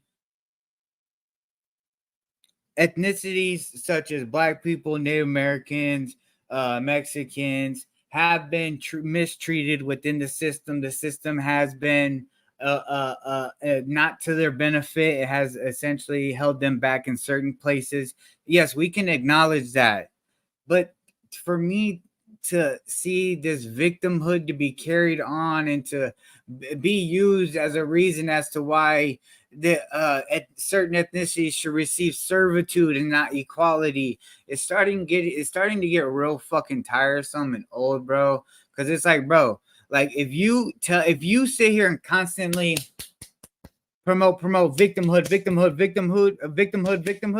or you're gonna get these extremists that sit here and just go on and on about the victimhood in history and shit. It's like, bro, for me personally, as a Native American, I'm not about to hold any white person today accountable for what my ancestors had to go through, bro. It's been years, bro. Those people that did that fucked up shit are no longer on this earth. So I and I get it. I get it. Like you have these feelings of like, oh, like if this went out the white man, but bro, it's not right to carry on the victimhood, bro. It's okay. Like there's good white people out there. Like I don't like, bro. Like it's just, to me, it's nasty work, and I get it. But bro, this is the thing. There's there's good and bad people in every ethnicity, bro. So to continue to pound and pound and pound white people this, white people that, it's like, bro, we cannot blame people for things they did not do. They was not here to make a conscious decision as to certain things that crippled ethnicities within America with redlining and etc. So it's like, bro, just stop with the victimhood shit, dog. Like, bro, just stop. She might be some extreme Hebrew Israelite where she wants to kiss her boots and pay for your father's sins. God damn, bro. Bro, it's like, bro, come on with the victimhood shit, dog. Like, just, it's not good, bro. It some people that aren't mentally strong and can handle the wherewithal will then fall into the state of victimhood where they're constantly complaining about a certain ethnicity. Majority of the time, it's the white man this, the white man that, the white man this, the white man that. And bruh, you blocking your blessings of being able to meet genuine good white people. I've seen, bro, and this is another thing is I don't know if Charlamagne subscribes to this, but bro, can't nobody fucking tell me that Black, Mexican, Native American, Asian cannot be racist. There's not a single soul on this earth that can tell me, oh, those ethnicity groups can't be racist. Miss me with that shit, bro. I've seen it, bro. miss me with it, bro. And that's like, bro, it's just like, bro, come on, bro. There's good and bad people all throughout this life, but to continue to carry on this victimhood mentality, bro, is fucking up other people that aren't really strong-minded, and they fall into constantly being the victim of everything, bro. They you see it sometimes, bro. You'll be walking down the street and see somebody trip out on a white person because they're in this victimhood mind state of feeling like the white man did everything to fuck up their life. And it's like, bro, that's removing the accountability from the people that fucked up their own lives by making dumb decisions. Like, bro, come on, dog. The mass shootings that happen, majority of those people are white males. What do you think about that? Actually, if you look at the percentage of whites in America, which is 60%, percentage of mass shooters is under that. Percentage of people that commit hate crime is under that. Percentage of people who are serial killers is under that. Black people are 13% of the population. And we commit a greater percentage compared to that of mass shootings. We talked about the smash and grabs, though. So I was saying, since you're using that as an example, I'm saying, well, what about the mass shooters that are usually white males? One more time. They are. How is that a point, though? And the smash and grabs are happening because police are not able to enforce things. That's why the smash and grabs are increasing. Mass shooters have nothing to do with the lack of police enforcing. Like, these black boys are out here taking advantage of the fact that police are not able to enforce the law. Right? White folks are not out here shooting people up because police can't enforce it. They out here shooting people up because of mental health. And even with that, it happens on a much smaller scale than the crime, murder, or homicides that black folks commit, regardless of the police enforcing. So that's a moot point too. Usually white males, because 60% of the country is white. However, they underrepresent in terms of the number of mass shootings. About 50% or so of the mass shootings in this country are committed by white people, even though white people are 60% of the population. They underrepresent. We overrepresent when it comes to hate crime, when it comes to mass shootings, when it comes to serial killings, when it comes to robberies, when it comes to virtually every category of violent crime. We overrepresent. So what do white people do wrong? I'm keep asking you that. Bro, that's that victim. I gotta turn it off, bro. Hey man, that's one of my most things that irritate me the most at this point is that fucking victim shit, bro. All he's saying is that the whole point is that we need to help ourselves instead of blaming others to fix the shit for us. But it's that mind state that Charlemagne has that continues to perpetuate this bitch by this victimhood mind state, bro. We the only ones that got that shit, that victimhood mind state.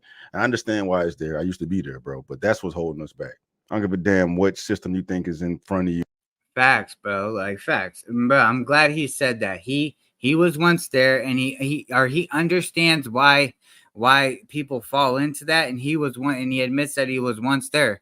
That, bro, bro, that's growth right there. That's you're able to acknowledge it and understand it, but bro, you cannot hold on to it and let it linger around you and control you. And every time something bad goes wrong in your life, you instantly go and blame a white person. Like, bro, it's not a good mentality to be in, like, at all, bro. Whatever's in your fucking way is not allowing you to fucking reach your goals and be as successful as you want to be. The main factor, the main variable in that shit to change that shit is black folk. No matter what the fuck anybody else do. What do white people do? What the fuck they got to do with anything, bro? It's telling you how black folks is fucking up. What's going on, the pathology that's going on in the inner city, you want me to talk about how bad white people are, which I don't think it's a pretty. You haven't brought it up though. What is the cause? I'm talking there's a cause and effect, but if we can't talk about the cause, which I believe is systemic racism and white supremacy, the FBI said. Well, I just told you, if it's systemic racism, please explain to me how it was when America really had systemic racism in 1940. 87% of blacks lived under the poverty line. Again, this is during Jim Crow era. My father is from Athens, Georgia, grew up in Jim Crow. My mom is from Huntsville, Alabama, grew up in Jim Crow. 87% of blacks live below the poverty line. This is before Brown versus Board of Education. You did not find these kind of black on black crime. Probably because we had no but they still were living below the poverty line, though, sir. I'm sorry. You're forgetting the fact that they were still living below the poverty line. You're picking and choosing, saying this was good, but this was bad. Okay. The bottom line, they end between the poverty line. But let's move forward. Can I just address that? In 1940, 87% of blacks lived under the poverty line. 1960, that number had fallen to 47%. That's a 40-point drop in 20 years. That's the greatest 20-year period of economic expansion for black people in the history of America. Mic drop. He is giving these motherfuckers. Hey, bro, he dropping fucking. Hey, bro, he dropping knowledge, bro. He's spitting right now. The business, bro. Y'all are trash. Versus Board of Education, well before the KKK imploded, well before we had race-based preferences. Why? Because it was rare for a black kid to be raised in a family without a father in the home. A strong belief in Judeo-Christian values, a belief in patriotism, even as America wasn't applying these values to black people, obviously, and a belief in entrepreneurship. All those things are now under assault by organizations like Black Lives Matter, Charlemagne. Black Lives Matter had on their website an attack on the nuclear family. The founders are self-described Marxists, trained Marxists. Marx wanted to dethrone God, was an atheist, and Marx did not believe in capitalism, let alone entrepreneurship. All the things that made black people still survive in virulent racism are now under attack by organizations like Black Lives Matter. All of those things have always. He is fucking cooking, bro. Like, how do you debate that, bro? I don't know. How do you debate that point? To compare and contrast black folks today compared to how they were when we were living in Jim Crow, when real racism was around, when you really couldn't do nothing, where you really couldn't go to certain establishments, where you really couldn't say shit. Facts. You peep that, Firm? Yellow. She states her claim. Yeah, and then we're gonna move on. And it's like, bro, you just basically fucking said this man. You basically argued this man's point, and then you don't want to let him rebuttal. Like, that's crazy. You really couldn't wear shit, where you really couldn't, you really go out here and get lynched and get fucked up. That's not happening today. But black folks are still having all these problems today when you literally can do whatever the fuck you want to do. Been under attack by white supremacy. You can go back to things like whether it's the Tulsa race massacres. Like, every time black people do create these systems that are our systems and we are the entrepreneurs, it seems like white supremacy finds a way to destroy it. Every time. Look, the Tulsa massacre, a lot. Every time. Within about 5 years, that whole area was rebuilt. It was not even called the Black Wall Street until after it was rebuilt. It was rebuilt, by the way, by black people without one dime of government money. Yeah, who destroyed it to begin with? It was racists who destroyed it. No question about it. We've had race riots, but so have Japanese. Hold on. He's trying to say that racism exists. Of course it exists. But he's talking about systemic racism. Racism and systemic racism are entirely two different things. Can't be moving the goalposts and make your points now. Come on now, you gotta be fair, bro. There's racism. I'm just so confused. You know, I never even came close to saying. I never came close to saying there was no racism. You just said you don't think it's systemic racism. Yeah. Not anymore. Obviously, there was. We had something called slavery. We had something called Jim Crow. That destroyed black. Hold on, sir. That was system that destroyed. That was the system that destroyed Black Wall Street. It's the same system right now that's not even wanting to pay those same system that destroyed Black Wall Street. What are you talking about? But didn't he just say racist did it? I believe it. I'll have to look into Black Wall Street and how it burned down. I can't remember off the top of my head, but they're blaming the system, bro. It was a bunch of racist ass motherfuckers that came in there in Tulsa and tore everything up. Descendants, because I know your position. Shout out Night Talk with that. That's what I thought how it happened. So it's like now you're saying it's a system, and it's like, all right, so is it so you're telling me people that are in the system, such as politicians, came there and burnt it down, or like, bro, like from when I remember reading up on the Black Wall Street situation, not once did I see anything about it was politicians and everything. It was just racist white people that came in, were jealous of the success of that community and burned it down. Reparations, but those same living descendants of Black Wall Street. Okay. And then you move, and then you go on to say that I'm fast forwarding through her though. I can't stand her, bro. Late 1800s. God damn, yo, Night Talk. I was trying to hear that dumbass shit she was about to say.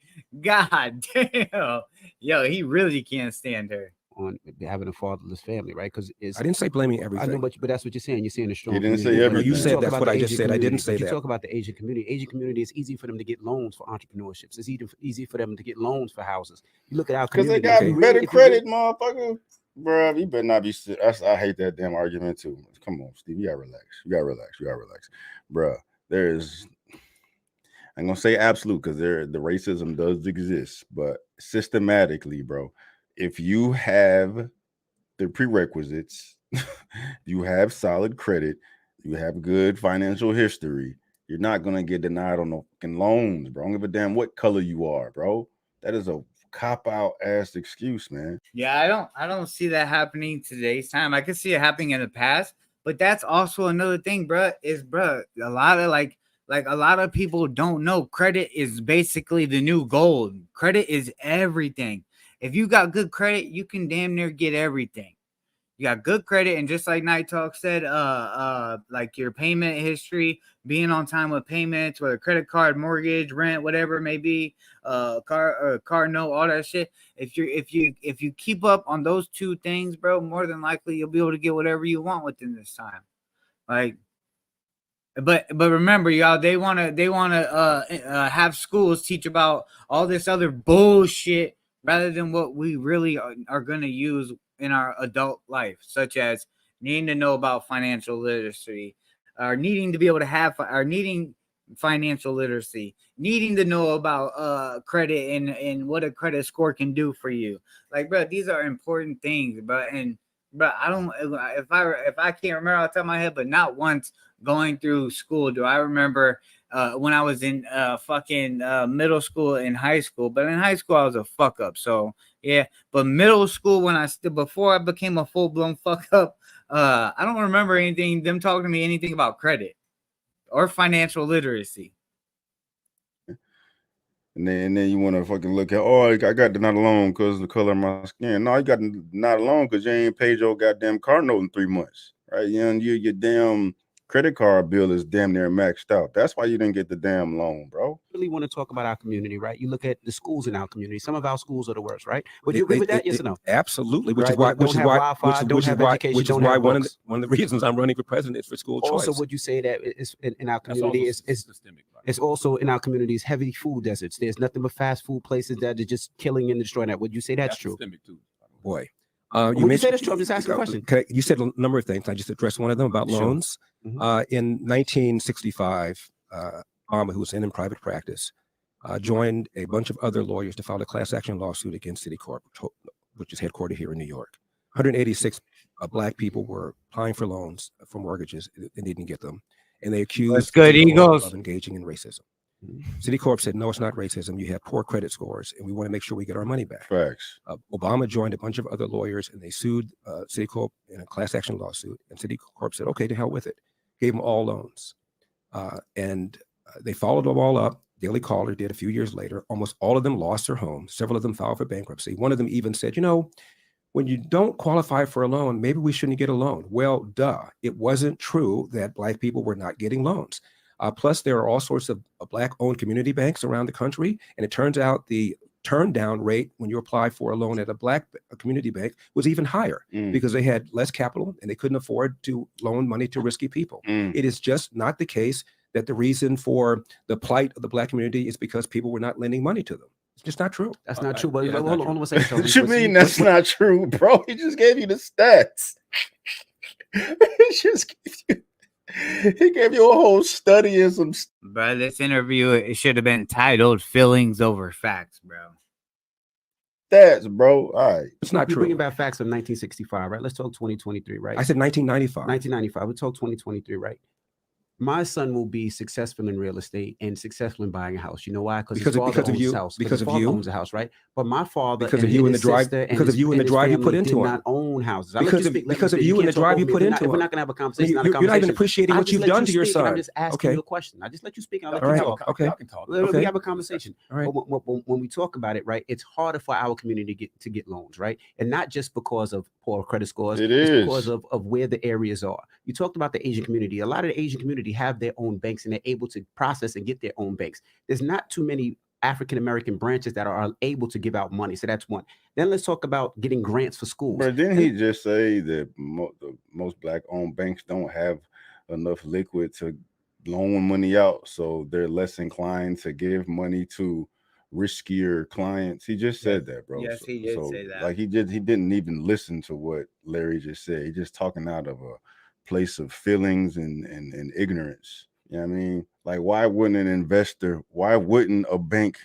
It doesn't make any sense financially, bro. If I have a qualified client here that looks like They clearly paid things back, pay things back on time. The credit history is fire. Why wouldn't I give this motherfucker money so I can make money off of them? Right, but if you're risky, I'm not going to do it. Not even giving grants for schools at the rate that they're giving grants for white people. And let's talk about when they talk about entrepreneurship, they are giving so much money to these white and Asian kids and Asian people doing it, and 1,000 times less than our community. Would you agree to any of that? No, I don't. I don't agree with virtually He's just talking out his ass. Now said He's just talking out his ass, bro. Yeah, I'm like, bro, like I've like, how does DJ Envy know this? I've never heard of. Maybe he does know because he is within the real estate. I don't know, bro. I don't know, but I feel like this would have been a major issue that would have been talked about, like for since it was recognized as a situation that was actually happening. I don't know, bro. I don't know if I believe what DJ Envy is saying. Bro, like at least Larry giving you references and studies and shit. You just saying shit. Yo, what's good, Frankie Bang Bang? Envy just saying shit he see on Instagram. I saw this post, so it must be true. Rate for a white applicant for a mortgage is higher than the turn down rate for a Japanese or Chinese applicant for a mortgage. Now, are you telling me that banks are discriminating against white and in favor of Asian Americans? It's because their credit scores are better. They often live below their means. They save more, even when they're making the same amount of money than black people do. If you have poor credit score, you're not going to get a loan. Facts. Period. End of statement. Even the head of black folks' financial literacy is terrible. Even the head of Urban League, a black man once said that if you have poor credit score, you're not going to get a loan. End of statement. Sir, yes. let's just okay. All right, man, I'm done. I can't listen to her ass no more. I can't listen to her ass no more, bro. I'm good. Fuck, dog. Come on. I want to hear what Tez's bullshit is. God damn it, dog. Let's see, because I really wanted to hear what she was gonna say right there. It's Larry. Their reaction.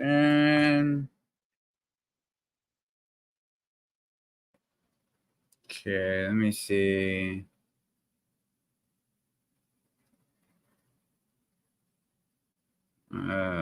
Fuck. Come on, YouTube, bro. Stop letting fucking Breakfast Club put it to where they strike the shit out of someone's fucking channel because they're reacting to this shit. Like, bro, I don't get how all these channels are able to react to this. But if I live stream it and react to it, I'm gonna have to cut it out the video. Like, damn, bro. And I don't know none of these people.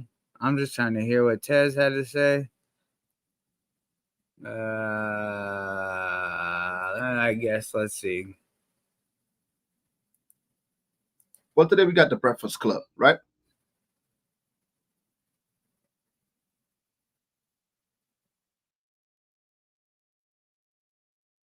All right, you know what? Fuck it. I'm about to just react to it. I'm about to not the full clip. Just go. Oh wait, hold on. What's this?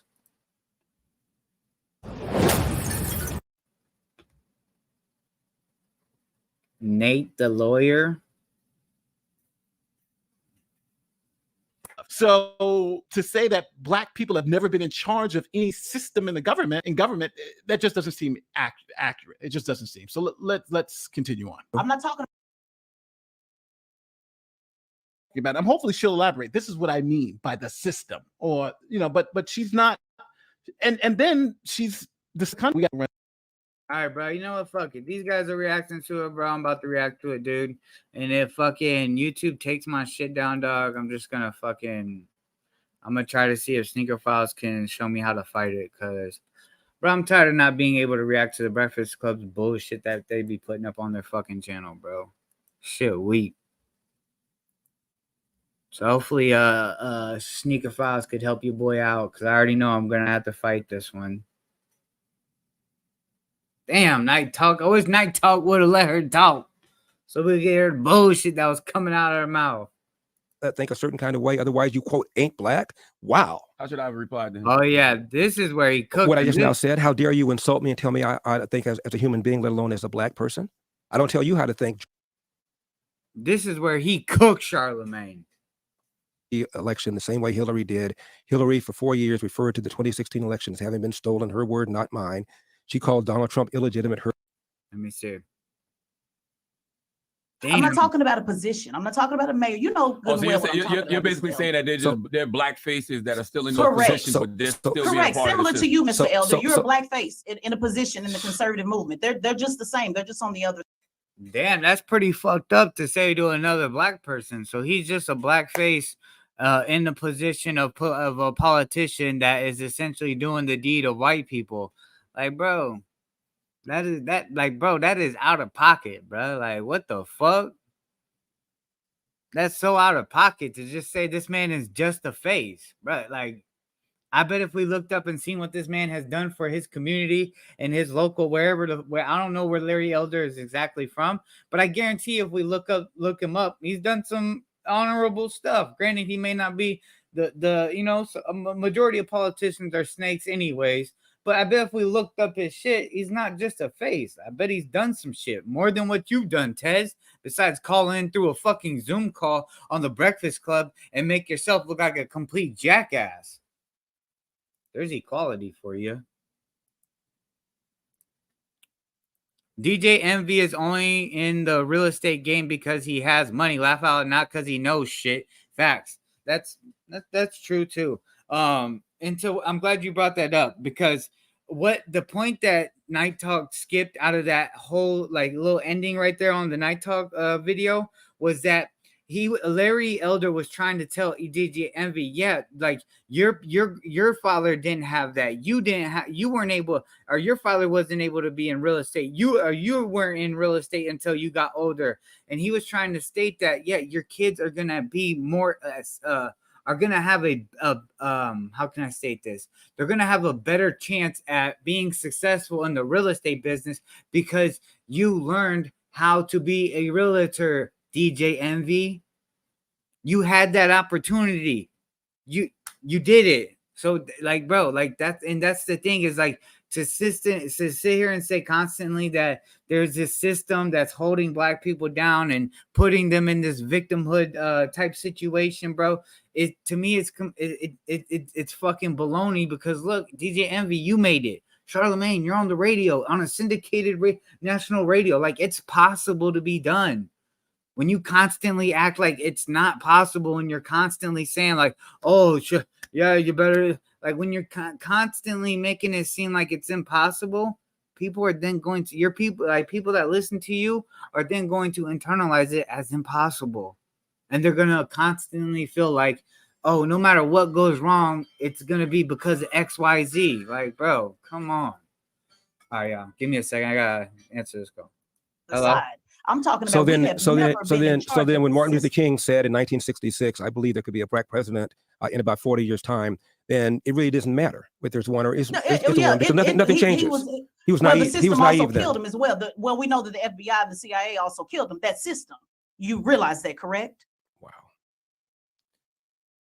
An individual killed him. Right. That was also a part of Pro Hotel through the system. Correct?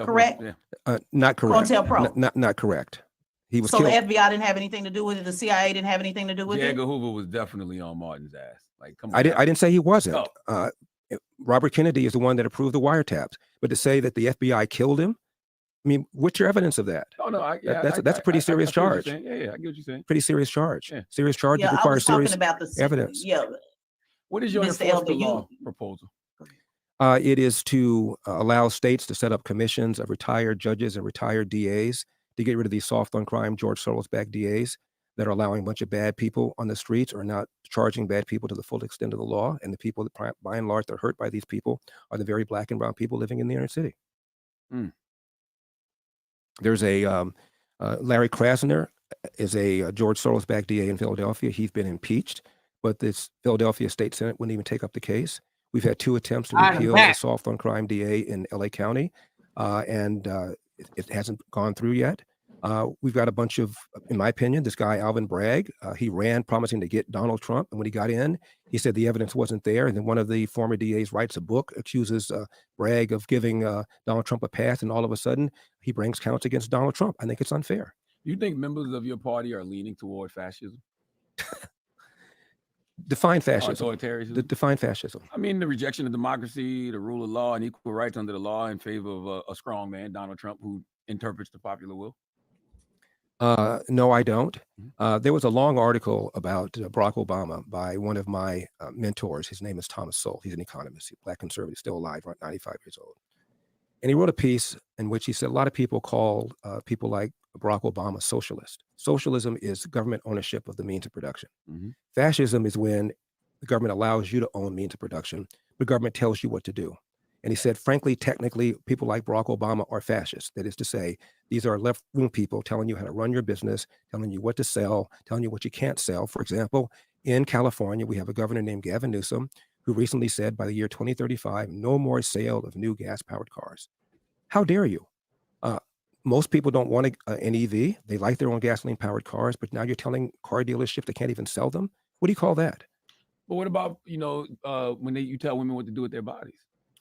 Well, that is a moral issue. I happen to be pro-life, and I believe that that abortion is a sin. That's not telling women what to do with their body. That's expressing my opinion about whether or not it is right or it is wrong. For example, there is a guy right now behind bars in Philadelphia named Dr. Kermit Gosnell. He is an abortion doctor who performed late-term abortions.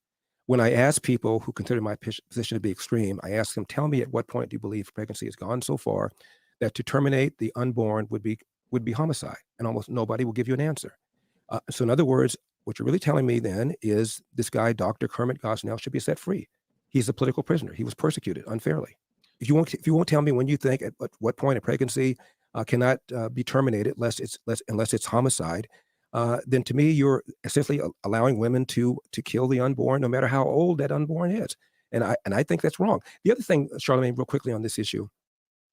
It'd be one thing if the pro-life community was not talking the talk and walking the walk. But there are literally thousands of pregnancy centers all over America, whether it's funding for adoption services, funding for housing, funding for education, funding for job training, to let women know they have alternatives. And every state will decide this. The government shouldn't be passing some sort of law one way or the other regarding abortion. Every state's going to decide that. I'm in California, which is a deep blue state. There have been 2 initiatives to restrict abortion. I voted in favor of them. God damn. And when abortion has been put on the ballot in recent years, the people that wanted abortion restrictions have lost. The American people pretty much have said, first-term abortions, they want them to be legal. Late-term abortions, they don't want them to be legal. I happen to disagree with that, but I'm willing to live in a society that has a different point of view than I have on this issue. Can you have a real democracy if you're taking away people's power of choice? If you're taking away people's power to choose, not giving them any options. Well, if you consider it to be a crime, that abortion is a sin, in my opinion, you're not taking people's right to choose. You're making a moral statement about what's right and what's wrong. There's a lot of sins, though. Sex before marriage is a sin. I'm sure you did some of that. As for the sins of my past, either the Lord has forgiven me or the statute of limitations has run out. I'm making a joke about that. A lot of people, of course, make mistakes. Yeah. Yes. Okay. And I think that people should deal with the consequences of their actions. And if you let people know their consequences of their actions, it will inform their actions and make them behave more responsibly. Anytime you allow bad behavior to continue, you're going to get more bad behavior, whether that's... So how does that apply to President Trump then? Because you said that was a 2-tier system that because that's unfair. I don't believe Donald Trump... You don't think he did anything? I don't think he did anything wrong. No, I don't. I believe he complained about the election the same way Hillary did. Hillary, for 4 years, referred to the 2016 elections having been stolen. Her word, not mine. She called Donald Trump illegitimate. Her word, not mine. Jay Johnson, who's Obama's DHS secretary, testified under oath that not a single vote tally was changed by the Russians. They tried, but they failed to change a single vote tally. 66% of Democrats believe the Russians changed vote tallies. Damn, I wasn't hip to that one. To get Donald Trump elected, even though Jay Johnson... Damn, Tez, look, you're awfully quiet right now. You ain't pushing back on that. Seems as if Hillary was trying to say the 2016 election was rigged. Testified under oath, not a single one was changed. That's the damage that people like Hillary and former President Jimmy Carter and Stacey Abrams and Hakeem Jeffries and others have said for years, referring to Donald Trump as illegitimate. A greater percentage of Democrats believe 2016 was stolen than we feel that way about 2020, but yet nobody calls them election deniers and nobody accuses them of undermining our republic. And they're not undermining our republic. They're complaining about an election. You have a right to do so. I know you probably got to go. Have you ever heard of that? Look, he's trying to get him up out of there. He said, I know you probably got to go, but, this and that. Hey, nigga wake up call. No. Wait, hold on. What do you say? Public. And have you ever heard of the term nigga wake up call? No.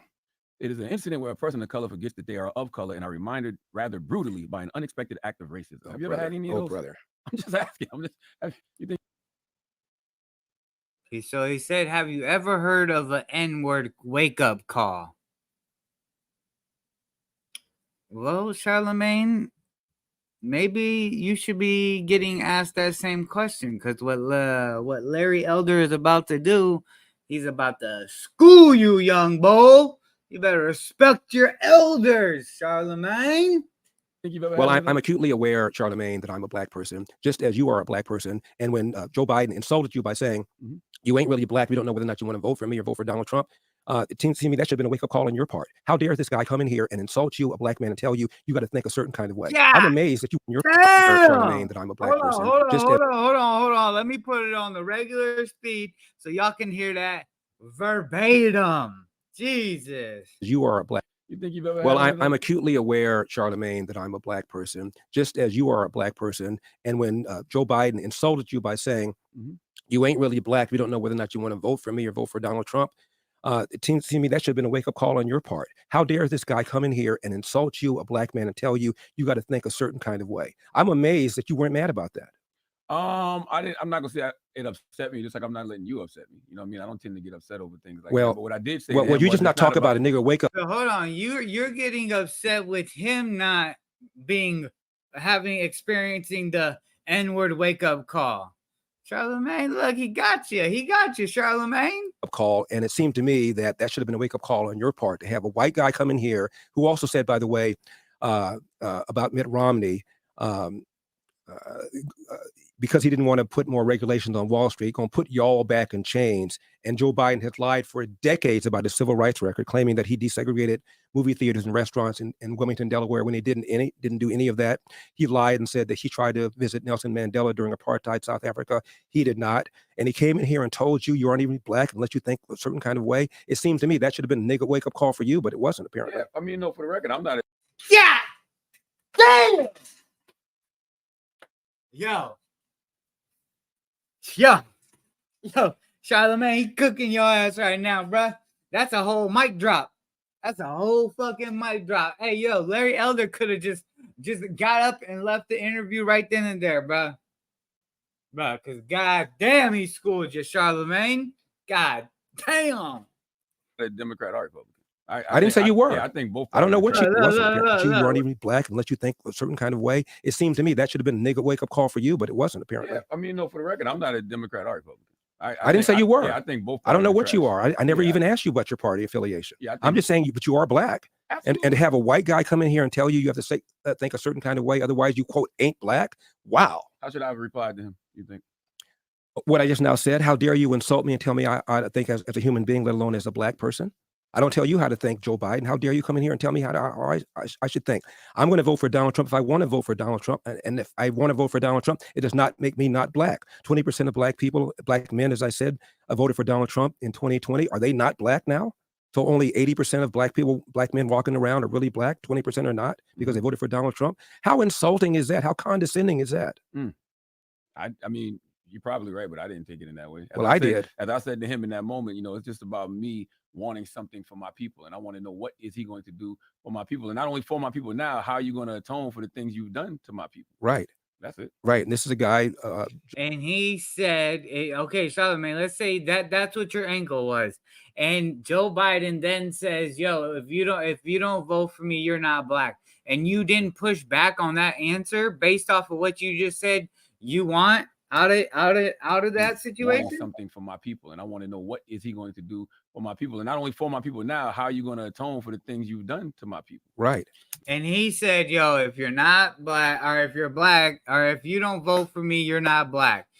That was an acceptable answer, Charlemagne, because you all over Larry Elder right now and it seems as if you're just on him because of his political stance and him acknowledging what's wrong within the black community, that things that he wants to help fix and have a solution for.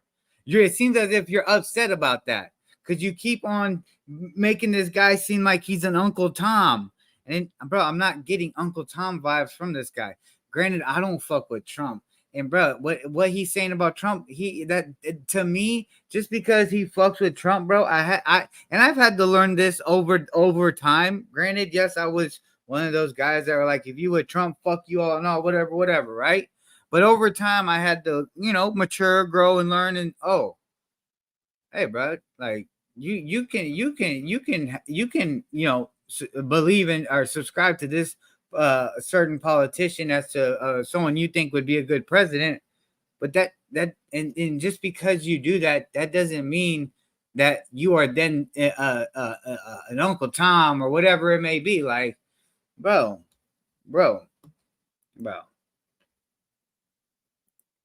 Primera said, I would consider voting for this guy. Would you? Got him. Facts, Mo Kicks. Got him, bro. Like, bro.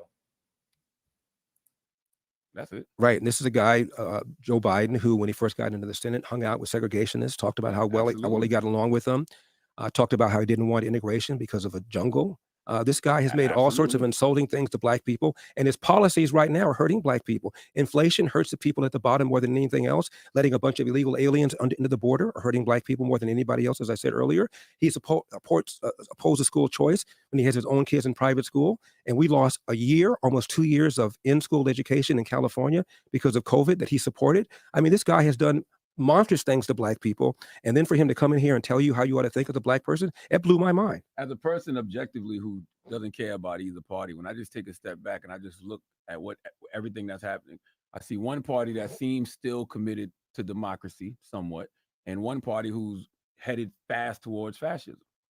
That's just my personal opinion. So who do you think I would vote for? Well, let's talk about fascism, since I assume you're talking about election denying. In 2000, when George W. Bush won the election over Al Gore, the Democrats, the first week of January 2001, tried to overturn the results in Florida. 2004, George W. Bush gets reelected. Democrats, including Benny Thompson, the chair of the January 6th committee, Jamie Raskin, a member of the January 6th committee, joined with 28 other House Democrats and Senator Barbara Boxer to overturn the results in Ohio, claiming without any evidence that the Debo voting machine had been hacked.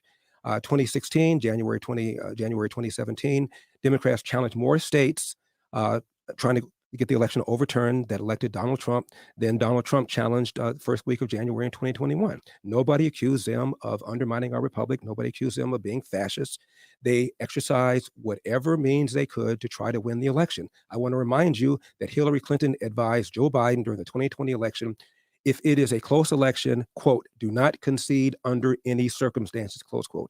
Donald Trump used whatever legal means he could, advancing some novel legal theories to try to stay in office, and he failed.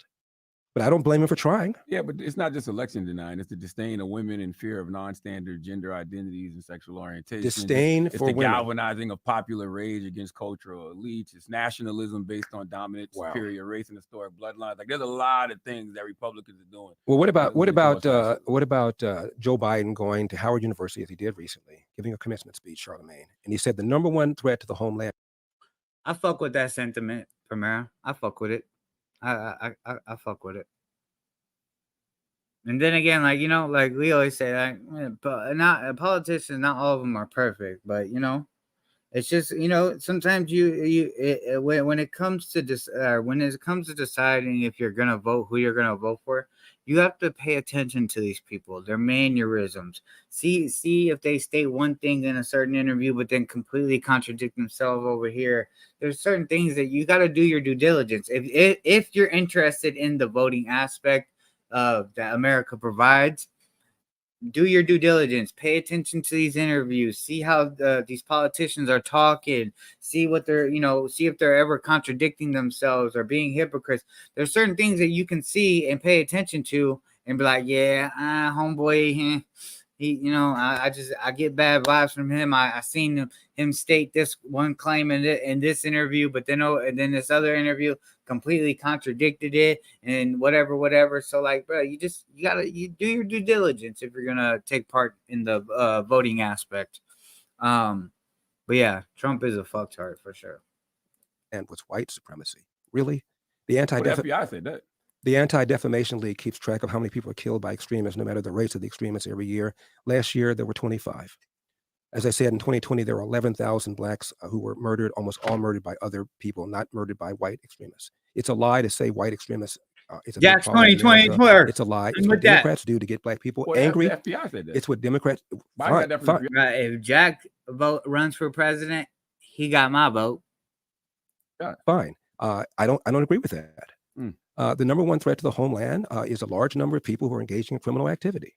And what Democrats do is tell black people racism, racism, racism. They trot out David Duke or some other facsimile every 4 years to tell black people, vote for us, because after all, we're the party of racial justice, social justice, and equity. And these dastardly people over there, these Republicans, are the party of Jim Crow and slavery, even though it was the Democratic Party that was the party of Jim Crow and slavery. So why should black people rock with the GOP then? Like, what are the reasons? Economics. I had Tavis Smiley and Cornel West on my radio show once, Charlamagne. And I told Tavis and Cornel West that under Ronald Reagan, black adult unemployment fell faster than white adult unemployment. Mm-hmm. Black Hispanic unemployment fell faster than did white unemployment. Black teenage unemployment fell faster than did white teenage unemployment. Black businesses were created at a rate faster. Their revenues grew at a rate faster. And they both told me that I was wrong and that they would have the data on my desk by Monday. That was 15 years ago. I know the mail is slow, but it seems to me they should have given it to me by now. Again, Donald Trump presided over the best economy ever for black people, lowest unemployment. And it seems to me the number one reason that most people vote is because of the economy. We have had 40-year historic high in inflation. We've had gas prices that are now about 40% more than what they were when Joe Biden came into office. And we have about 7 million illegal aliens in our country. And the bulk of the suffering because of these illegal aliens will be borne by black people living in the inner city. Those are three reasons alone not to vote for the Democratic Party and to vote for the Republican Party. And by the way, I'm not voting for a fishing buddy. It's not because I like Trump or like him personally. I'm voting for policies. And I don't really care whether or not his personality offends people and he does bad tweets. Maybe it might be better for our society if he were more polite. I don't know. I don't care. I'm not voting for a fishing buddy. I'm voting for somebody to keep taxes low, keep regulations low, to secure the borders and keep us out of unnecessary wars. Would it be fun to have money in a fascist country, though? To be black and have money in a fascist country? Or to be anything other than I don't agree this is a fascist country. It's always better to have money than not to have money. All right. Anything else, Tess? Well, I just a simple question. Have the Republicans done anything that you disagree with, just out of curiosity? They spend too much. I think taxes are still too high. I think that there are a lot of Republicans that support things like minimum wages. And by the way, Milton Friedman, one of my favorite economists, said the minimum wage is perhaps the most anti-black law in the statute books, close quote. At one time, a black teenager was more likely to have a job than a white teenager until the minimum wage came along and kicked it up and up and up. So there are policies that the Republican Party supports, like minimum wage. Some of them do that I don't like. Also kinds of licensing, unnecessary licensing. I was at an Apple store a few years ago, and this black woman waited on me, and she was very sharp technically. I'm not very technically sharp, and I was very impressed. And I said, "Have you always been technically sharp?" She goes, "Well, I'm not really. I'm just here because I want to earn enough money to get a license to cut hair." I said, "Black hair?" She said, "Yes." I said, "You don't know how to cut the black hair already?" I have black barbers in my family. Everybody learned how to cut hair on their own. She said, "Well, in California, you have to have a license to get. You have to have a license to open up a shop to cut hair." I said, "How much does it cost?" She said, $5,000. I said, "You need to get a $5,000 license to learn how to do something you already know how to do? What is that?" So a lot of the rules and regulations. Okay, fair. It's hard to get around them systems, no matter how hard you work. Well, the system applies to both blacks and whites too, but fair enough. Those systems ought to be struck down. So there are lots of things Republicans do that I don't. Well, it's not just cutting hair. You know that. You know they have to train how to learn with diseases and to make sure your clippers are clean and make sure certain things that you have to follow certain protocols so that you can be a barber, so that you can make sure that the community is safe when you're doing these protocols.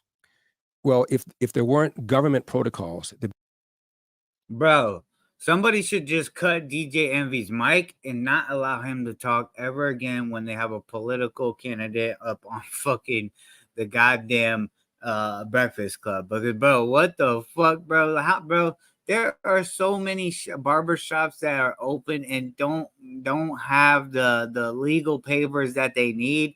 Some barber shops open up as the person is on the tail end of the process of getting their paperwork, bro. There's some barber shops that are ran down and fucked up and trashy, bro. And, bro, the states allow them to be there. What is this guy fucking talking about, bro? This Republican is a Republican plant that is created totally to the black community, trying to split black and Latino relations. Jax, from this interview, I didn't get that sentiment at all, that he's trying to split black and Latino relations. But maybe there's something you know that I don't. But from what I've seen of this interview, I didn't get that vibe. there'd be other protocols. For example, this guy is actually pretty fucking smart. It seems like he's able to acknowledge the issues within the, because he's a black Republican. So Charlemagne is asking him what he's gonna do for the black community. Well, bro, before you can acknowledge, or before you can fix a problem, you have to acknowledge where the problem lies and what is playing part in the problem to keep the problem going. You have to acknowledge that. And it seems as if when this guy acknowledged said problems, Charlemagne then took it as a shot towards black people, when he's simply saying, yo, no, these are just the problems that I acknowledge, I see, and we need to fix them. And this is what I'm running for president for, and all the other things that he's running for. Like, bro, when Charlemagne was asking what do white people do wrong, I didn't understand the angle. I really wish he would have elaborated as to why he was running with that angle. I didn't get that at all. there's something called the Consumer Reports.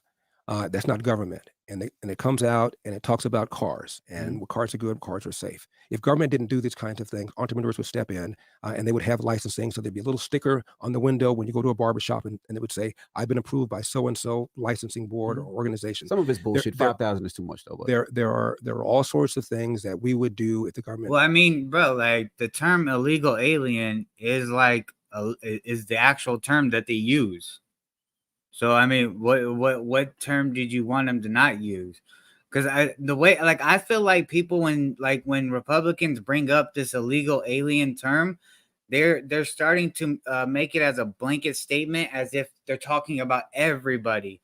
No, they're just talking about the people of illegal status. Now, I agree there could be a better word rather than calling someone an illegal alien. That does sound hella crazy, but within the dictionary and whoever came up with this term, where the politician that came up with this term, it is now used in all these legal papers. According to him, he claimed that illegal aliens crossed the border taking jobs from black people.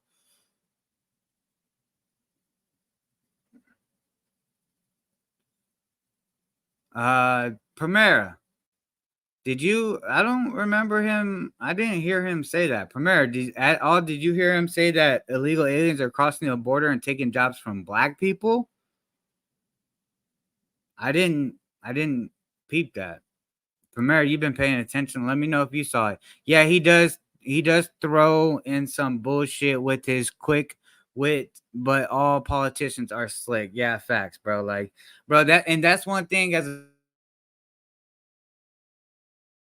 American citizens that we know, we understand, and we just gotta know how to maneuver through that shit. Like, you know what I'm saying? It's nearly impossible to find a politician that isn't slick or on some bullshit. But I don't remember this guy saying illegal aliens are taking jobs from black people.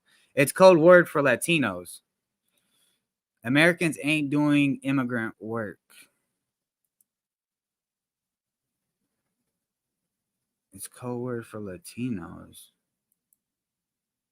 Well, I know that, but the thing is, what I'm saying though, Jax, is when you fill out a job application or when you fill out any kind of like paperwork and it's in regards to being hired or to be a subcontractor or to be a business owner, they have it on the legal documents. Are you an illegal alien? Like the term is there. So like granted, I don't agree with the term, but I don't remember hearing this guy say illegal aliens are coming over and taking black people's jobs.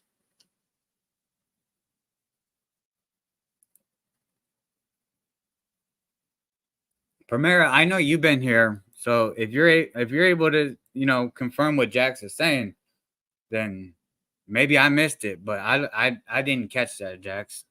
Maybe I had to listen to more of his stuff, but I didn't catch that. That's what he's in. Jax, it's hard to tell what someone is insinuating, bro. Like,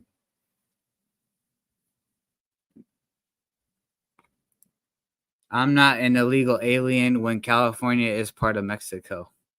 Viva la Mexico? What the fuck was that? It should have been Viva la Calico. That's what you should have put, Bob. I don't remember guys saying illegal aliens are coming over and taking jobs from black people. I don't remember that. Doing it. Do you have a black barber? Yeah, I do. Oh, let me see. Actually, I have a black barber for 25, 30 years. He got cancer, and now the person that owns the shop, who is Latina, cuts my hair. Okay. Oh, I do want to ask you one final question. When do you think systemic racism ended? Since you said it don't exist anymore. But like he says, he hired. There's a Latina that cuts his hair. So I'm confused because like I really am curious if I missed that if I missed him saying that.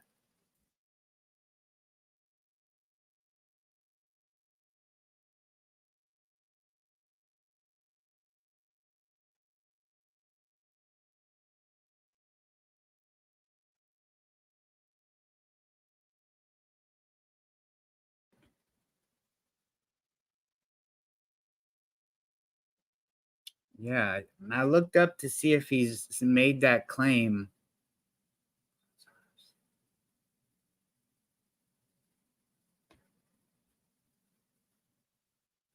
I Googled it real quick to see if he's made these claims, because usually politicians, if they make such a claim as illegal immigrants are coming over and taking black people's jobs, they usually say it on other platforms or tweet it or whatever, but I'm not seeing none. I don't know. He said illegal immigrants could be detrimental to black workforce. Not sure if that's true, but it slides. He said illegal migrants could be detrimental to black workforce. Not sure if that's true, but it slides.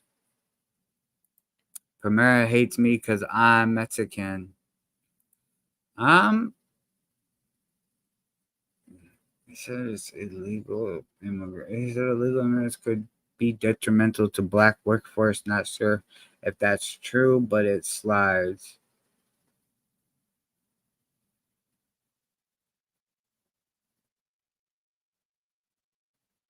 Immigrants could be detrimental to black workforce.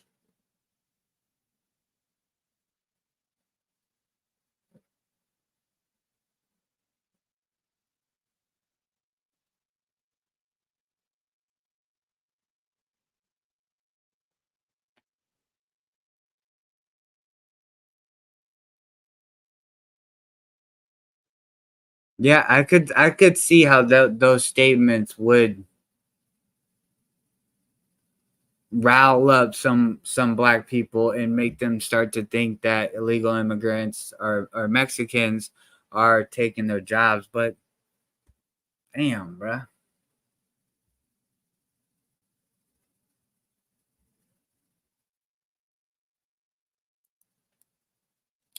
Primera hates me because I'm Mexican.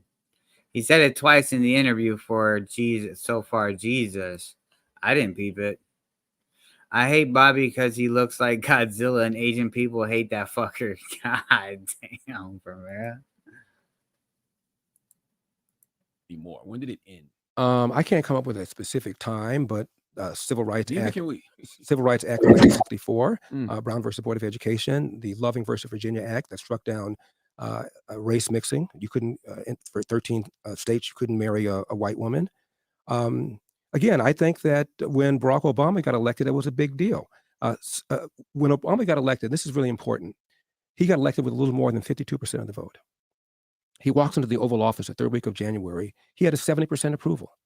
Now, how can that be? How can 15% all of a sudden support this man? It wasn't because they wanted capital gains taxes raised, which Obama promised to do. It wasn't because of Obamacare, which Obama promised to do. It's because he'll stop the nonsense that America remains systemically racist.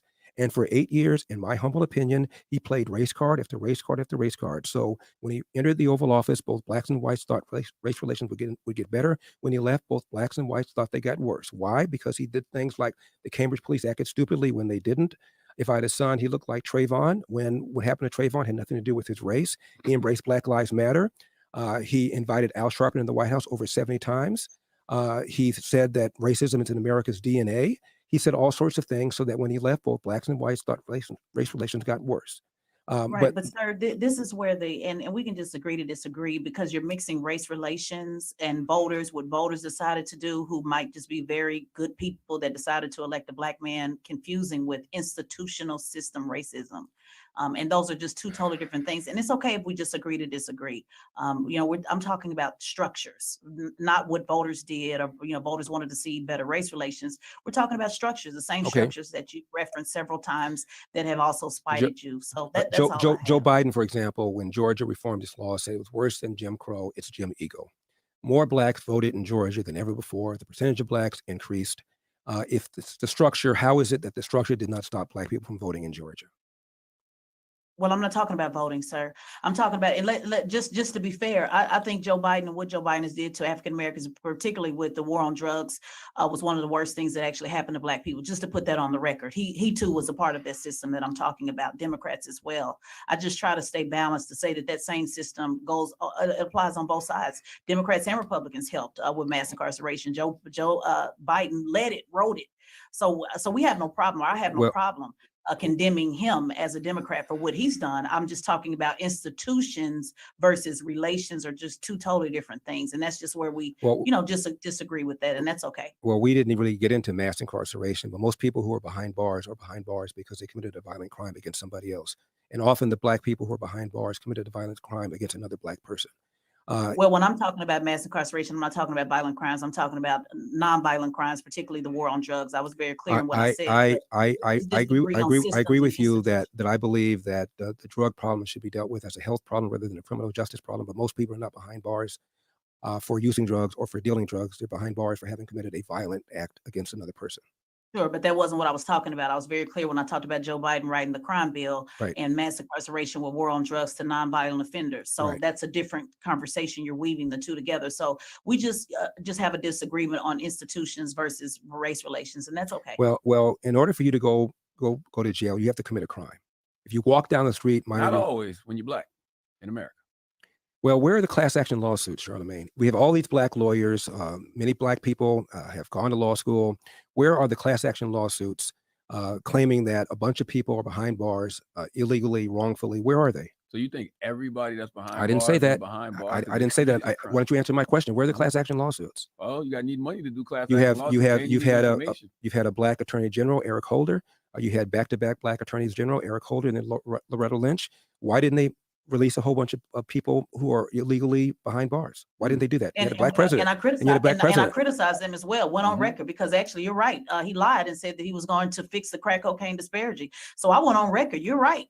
And guess what? Guess who he works for? The system. So he's just a black face that works for the system at the time. So again, we just disagree on systems and institutions versus black faces in high places. Well, the disparity has been rectified. Now you go to jail for dealing powder as you do for dealing crack. And at one time there was a disparity. No, you go to jail, but the ratio is not the same.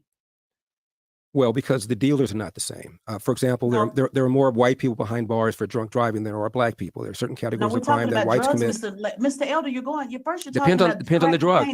More whites are behind bars for meth than blacks You're just going all over the place, sir. We were talking about, it's very clear. You said drugs. It depends on the category of drug. It depends on the category of drugs. More whites are involved in meth than blacks. I gave you the category that I wanted to talk about, and you start talking about drinking. You're just all over the place, Mr. Elder, but it's okay. More blacks are involved in crack cocaine. More whites are involved in powder.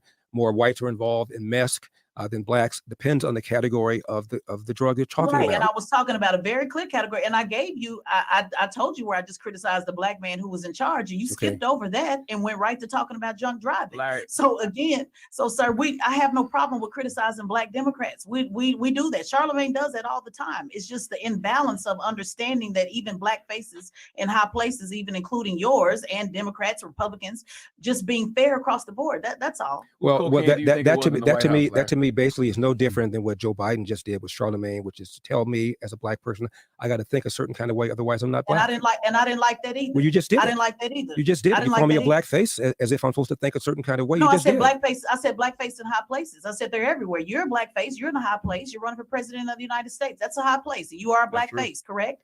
I said so. There's black face in high places on both sides. So it's just about being fair for me on both sides. I've mentioned I agree with that. I agree with that. Yeah, I mentioned several Democrats that I have a problem with. Several, including Joe Biden. So you don't have to sell us on that. We get that. I'm just saying it also happens on the Republican side. That's all. And black conservatives agree with a lot of your messages, Mr. Elder. But when you're not balanced across the board, it just kind of lands flat. That's all. Whose cocaine do you think it was in the White House? Since we're talking about drugs. I have no idea. All I know is that it seems to me it's to be scary that that Secret Service has closed the investigation without identifying a suspect. What other kind of stuff goes in and out of the White House without anybody knowing about it? But I have no idea. I just think it's bizarre that the investigation all of a sudden got closed that fast. And you think criminal charges should be brought against President Biden, right? I think there certainly should be an investigation about the pay-for-play stuff that we're hearing. The IRS whistleblowers are saying that they were told to stand down in their investigation. Facts, Mo. I think there's a double standard going on, as I said earlier. For example, Donald Trump has been indicted for document possession. There is a special counsel investigating Joe Biden for document possession. But his defenders are saying, well, Joe Biden, unlike Donald Trump, turned over the documents readily when they were found out to have them. And if that's the case, why is the investigation still taking so long? Tell them how they can support your campaign. They're like, let's get them the fuck up out of here. I'll say this. As for Larry Elder, I'll have to go back and listen to the context of what Jax was saying, that he was like trying to pin Latinos against blacks. Primera said that he said illegal immigrants could be detrimental to the black workforce. I'll have to go back and listen to the context of that statement, because the way that this interview was conducted was Charlemagne was wanting Larry Elder to know, to basically state what he was going to do for black people and how certain things are affecting the black community. So I don't know if he was stating, like he just said within the black community, because he didn't want to get into the word semantics with the Charlemagne and Tez, as far as, you know, looking like an Uncle Tom and saying, well, illegal immigrants are detrimental to white people, to black people, to everybody here. Like, I have to go back and listen. But if he did say that, that's super crazy. Because that can make people like feel a type of way to where then they jump out the window on Mexicans, just as such as we've seen with all the like Asian hate shit that we've seen, bro, and like Asian people just getting fucking socked out for no reason and shit like that on camera. That shit's not cool. That shit's not cool to start like a little like it's not cool to have people out here that are maybe mentally ill or not all the way there, fucking thinking that because of a specific race, their life troubles are to be blamed on them. Like, dog, that shit's not cool.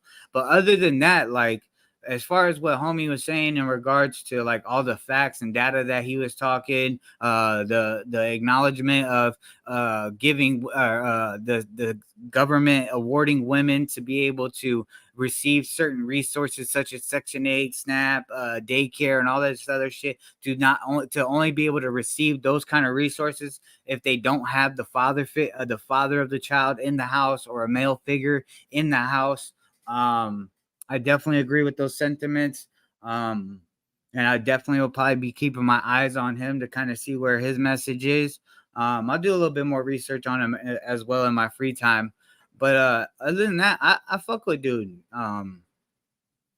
He seems pretty witty. He seems pretty smart. He's on his toes. He's got his facts and data. He doesn't seem too old. You know what I'm saying? When Charlemagne was like, oh, have you ever heard of an N-word wake-up call? He was pretty, you know what I'm saying, fast to be like, well, bro, you was just up here allowing Joe Biden to say, yo, if you don't vote for me, you're not black type shit. But you didn't check him, or you didn't go at him crazy. You just let it slide, laughed, and ended the interview. Like, so I have to look into him. Yeah, I'll definitely the way he hates women more than Mo kicks. Jack's just self-entitled women. I support my Mexican and other Central American brothers. Yaquitos, you can only support Cubans. God damn, Bobby. But yeah, he's definitely somebody I'll keep my eye on to see certain things that he's saying within interviews, to see if, because that's the only way a person really wins my vote, bro. Like, if I see that you're not empowering or like trying to enhance a race division or race war or whatever, however you want to term it, if you're not doing shit like that, I fuck with you. Another little bullshit like to me, it's just like, bro, if you're spreading hate and causing division, and there's already so much fucking division within America, like, bro, I'm more than likely I wouldn't even think about voting for you, bro, because you're causing more of a wedge and causing more fucking mentally ill and unstable people out here to fucking wild out and trip out on a specific ethnicity for no reason, just because they're hearing it over and over and over that because of the specific ethnicity that's where all their life problems are what they are. Like bro, like when Trump did the same thing with Mexicans. Oh, they're coming over here, taking all the jobs, doing this, doing that. Like, bro, then you started to see a lot of white people have that same sentiment, have an issue because because you know what I'm saying, they're subscribing to what is said and all that other shit. And granted, maybe it's true. Maybe let's say they are coming over here and they're doing the job for less, bro. That just means that as Americans, we got to step up and do the dirty jobs that most people don't want to do. Ain't no one voting for that fool. Primera said he would consider voting for him. Race war, hurricane race war. So, I mean, I don't know, bro. I think dude seems pretty witty. Ram Swami or whatever the fuck his name was, he seems pretty witty. Cause I'll be honest, Joe Biden's not getting my vote. Kamala Harris, they're not getting my vote. So if the Democratic Party is sticking with them to run another 4 years, GG's, dog. GG's, dog. If there's not a good Republican candidate, then I'm not voting at all. But I'm definitely not voting for Biden. I'm definitely not voting for Biden, bro. No. No.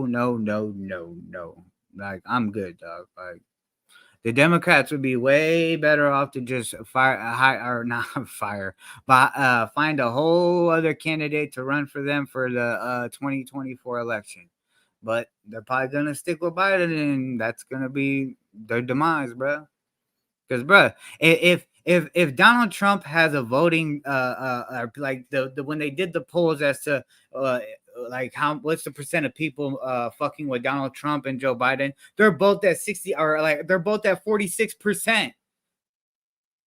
That like, bro, like what the fuck? Like that's insane, bro. And just, bro, to me, like you want someone in the office that's smart, that's, you know, that's able to handle problems. They're not old and just kind of like just floating through life on autopilot mentally and shit, tripping over fucking sandbags, falling off of bikes and shit like that, bro. Like, bro, the fuck? That shit would make America look crazy. America would vote for Griffey for a King Griffey autograph hat. God damn, Jax. Wasn't there a TV show where they sent this entitled white dude to do the dirty work, and it's called Dirty Work? Yeah, no, I don't know if it's called Dirty Work.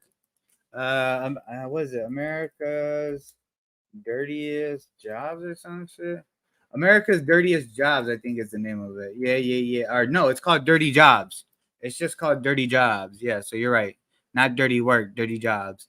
No vote 2024. Well, I mean, I'm not committed to one side or the other. I'm not committed to being Democrat or Republican.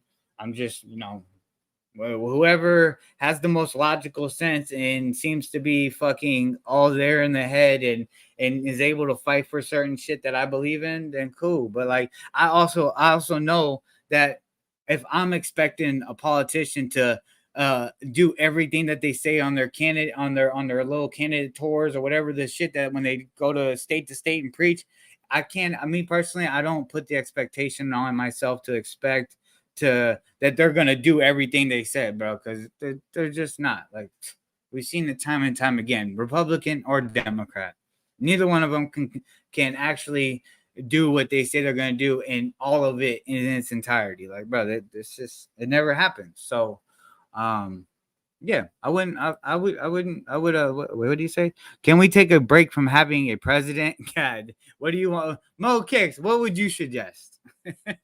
I wouldn't vote for an Asian because then the resale community will crash. Bob, that made no fucking sense, Bob.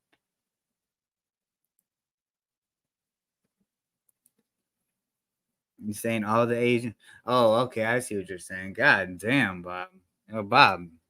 Bob, relax, Bob. All right, it's gonna be okay. You're the biggest fucking resell out here, figuratively and physically, bro.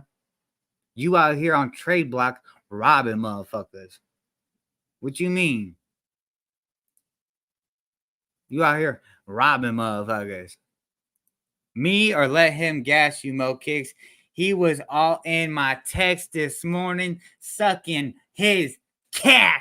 Yo, Bobby, get Primaris out your mouth.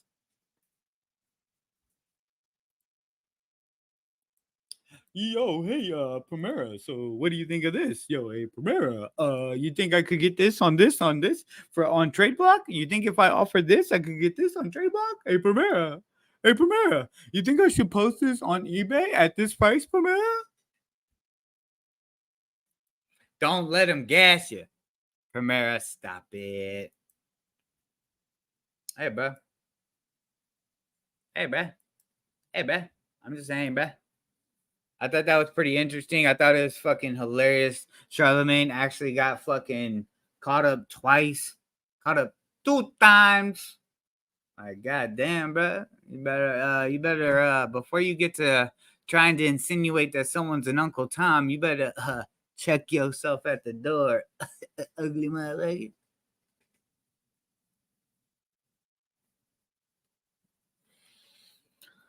Let me see. What will it be? Selena, the movie, 1997. All right, bruh. I think that's all I got today. Yeah, that's all I got today. Bobby learned from D. Blake. Here we go. Melo's doxing the Discord again. Hey, guess what? Too bad I ain't mentioned no Discord. So, Bobby, why are you talking about Discord, you fucking snitch? Yeah, Bobby, who's the real snitch? Where did I say anything about Discord? Man, back to back motherfuckers jumping out the window on the Discord. God damn, bro. Y'all gotta check yourselves. Jesus Christ, bro. I don't know shit about no Discord, bro. Mo D. Blake learned from me, cuh. Offer up king. Cap, bro. Bro, how you on offer up, bro? How you offer up king, but you banned, bro? Fuck out of here, bro. I ain't about to let you lie to the people, bro. Yeah, offer up king, but you banned. Dox this. Yeah, dox that. Yeah, that's what I thought, Bobby.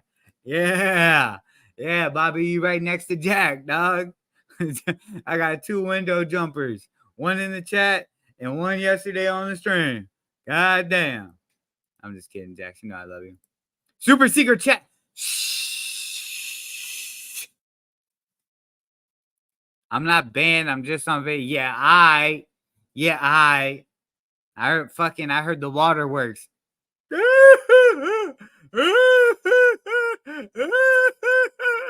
I went in my fucking teepee and I just said, and I was able to hear fucking Bobby's just crybaby ass sitting in the fucking 4-cylinder fucking Hemi goddamn Dodge Charger of his vehicle, just crying. They kicked me off on over up. They kicked me off on over up. Fucking crybaby ass motherfucker. Yeah, you and your 4-cylinder Dodge Charger, pussy. What you gonna do? 4-cylinder Dodge Charger from 08. That's what Bobby was sitting there crying in. They kicked me on over up. Now I gotta go to the trade block. Yo, in case y'all didn't know, Bobby sent his car to get painted by Ron Reviews. That shit came back spray painted.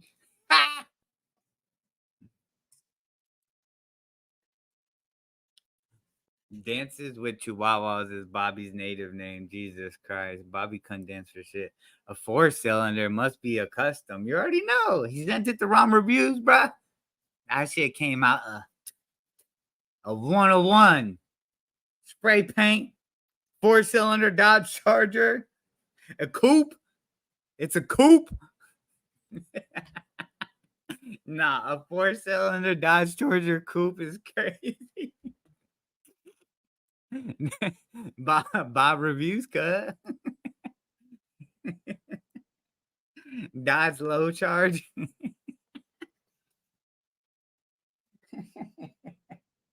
Bro, if somebody had a, oh my God, bro. Oh shit. Bobby got his fucking, what is that front safety frame for the bumper? He specially asked Ron Reviews to remove that. Yo, can you remove this from the front of my bumper, this piece of metal? Because I just don't want to feel safe. I want to get in an accident and my radiator just completely fucking go everywhere. Our radiator fluid go everywhere. Hurricane Yaks. Primera drives a Chevy Accord. A Chevy Accord is crazy. I think it's EcoBoost. God damn. That shit would be faster if it was washed away in the hurricane. God damn. You say in the car hydroplaning is faster than when it's on its four wheels? God damn. Yo, if your car goes faster when it hydroplanes than when it's on four wheels, bruh, just cash it in at the junkyard, bruh. Frankie, not you, cut. Dodge Semi-Cat. It's the semi-kitty cat. Is the Dodge low charge coupe 4-cylinder hybrid? Yeah, bruh, specially made. I think Bob even sent it to Ron Reviews to get the T-tops done on it. It's a 1 of 1, dog. Stop it, guys. I have feelings, okay? No, fuck out of here. We're kicking you while you're down. Beep, beep. Oh, shit. Oh, fuck. When I did the beep, beep, it made me think of something else, but I'm going to leave that for another day. For another day and another time. Yaquitos got a Peruvian Jeep. Vroom, vroom. Purgatory Cat Edition. Brr. Yo, fucking Bob would be out there just brr, brr. Yo, I'm about to get in the brr. About to get in the brr.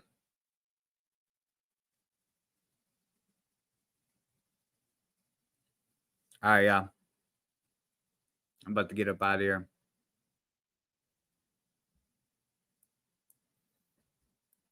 I know majority of people are tired of hearing a BLP culture, but you know I'm about to make it an intro song. It gets scanned by Cuban mechanics all the time.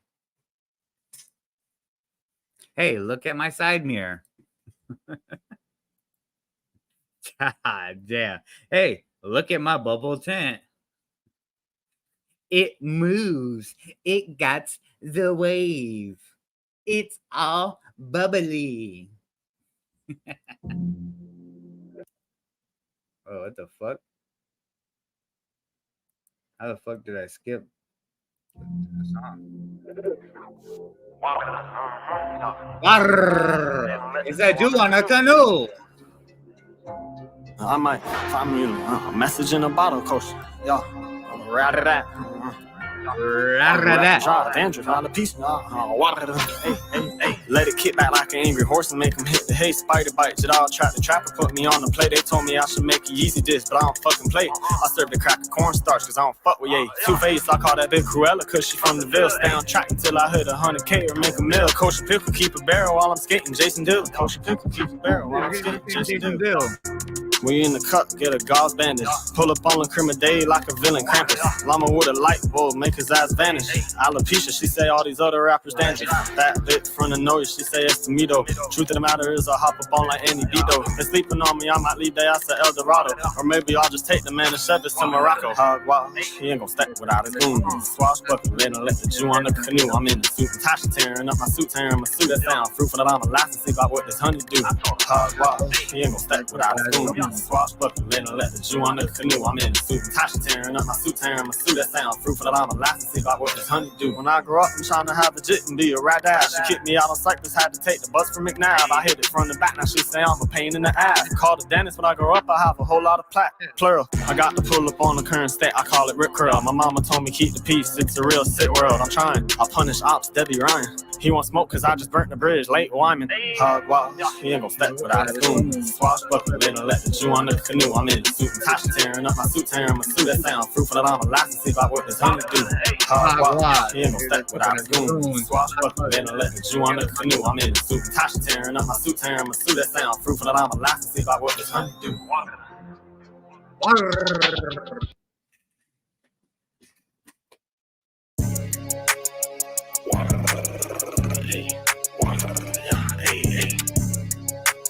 Trailer man inside, yeah. Trailer man up in your lap. Hey, I'm water. Hey.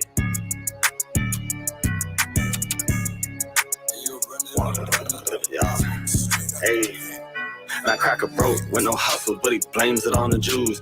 Blame it on the boogie. Jackson 5 on me too. They smoking Doja, dreaming about the cat. I'm trying to make moves. How the fuck can I be claustrophobic? Lock me in the stew. Dirty Diana, I was at the Ross, now I won't dress for less. They was talking shit, but now it's congrats on your success. They want beef, zero stress. Field to fork, farm to fresh. There's plenty of fish up in the sea, but that shit always comes. They gave that boy a chance. The rapper that they wouldn't answer. Poking 5 deep, full house. Danny 10. My chopper gay, have some respect. When I'm in Wilson, I got manners. That Glock McQueen, Alexander, let it sing just like the cancer. They won't forget my silhouette, I'm lurking through their window. Get these rappers off my dick before I buy their ass a dildo. Don't give a fuck, they sending shots, tell them boys ditto. Dreidel man, hammerhead, shark, that boy a fucking minnow. Why you beefing with a kiddo? Why you talking to your pillow? I was stretching shit for shit show, but the off that be a shit show. I left the mark, I call it Skid Row, cause they dissing on the big. No, yeah, hey, Primera, he does say swashbuckling, and when you pointed that out, and I went and listened to it. I think I was listening to it this morning. I googled what that shit was.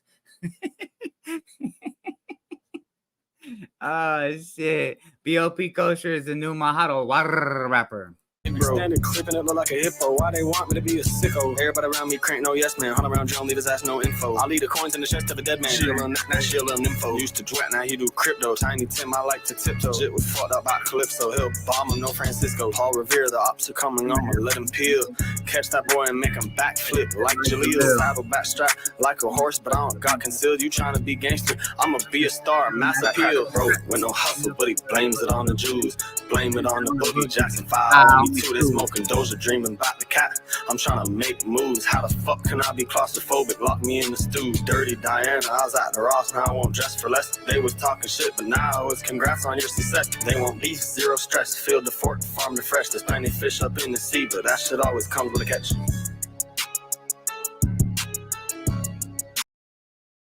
Shout out B.O.P. Kosher and shout out the guy that y'all just saw in his video, Trapland Pat. You got this one song that's pretty hard. Let me see, where's it at? Where's it at? Where's that? There it is. Like you Ricky, but you're Is that a Tabo, Primera? Is Primera still here? Yo, Primera, is this a Tabo? All right, am I saying it right? Tabo. I think that's how you say it. I think it's AWAX. Agree to. Shout out Perm for sending me this song. AWAX. Agree to disagree. Let's see.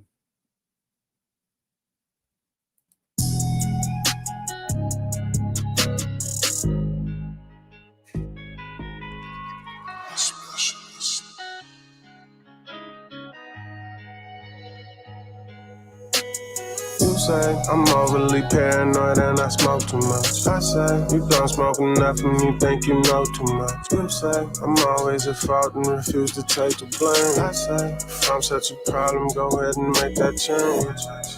All right, y'all, I got to get up out of here. My son's bus just pulled up. I'll catch y'all on the next one.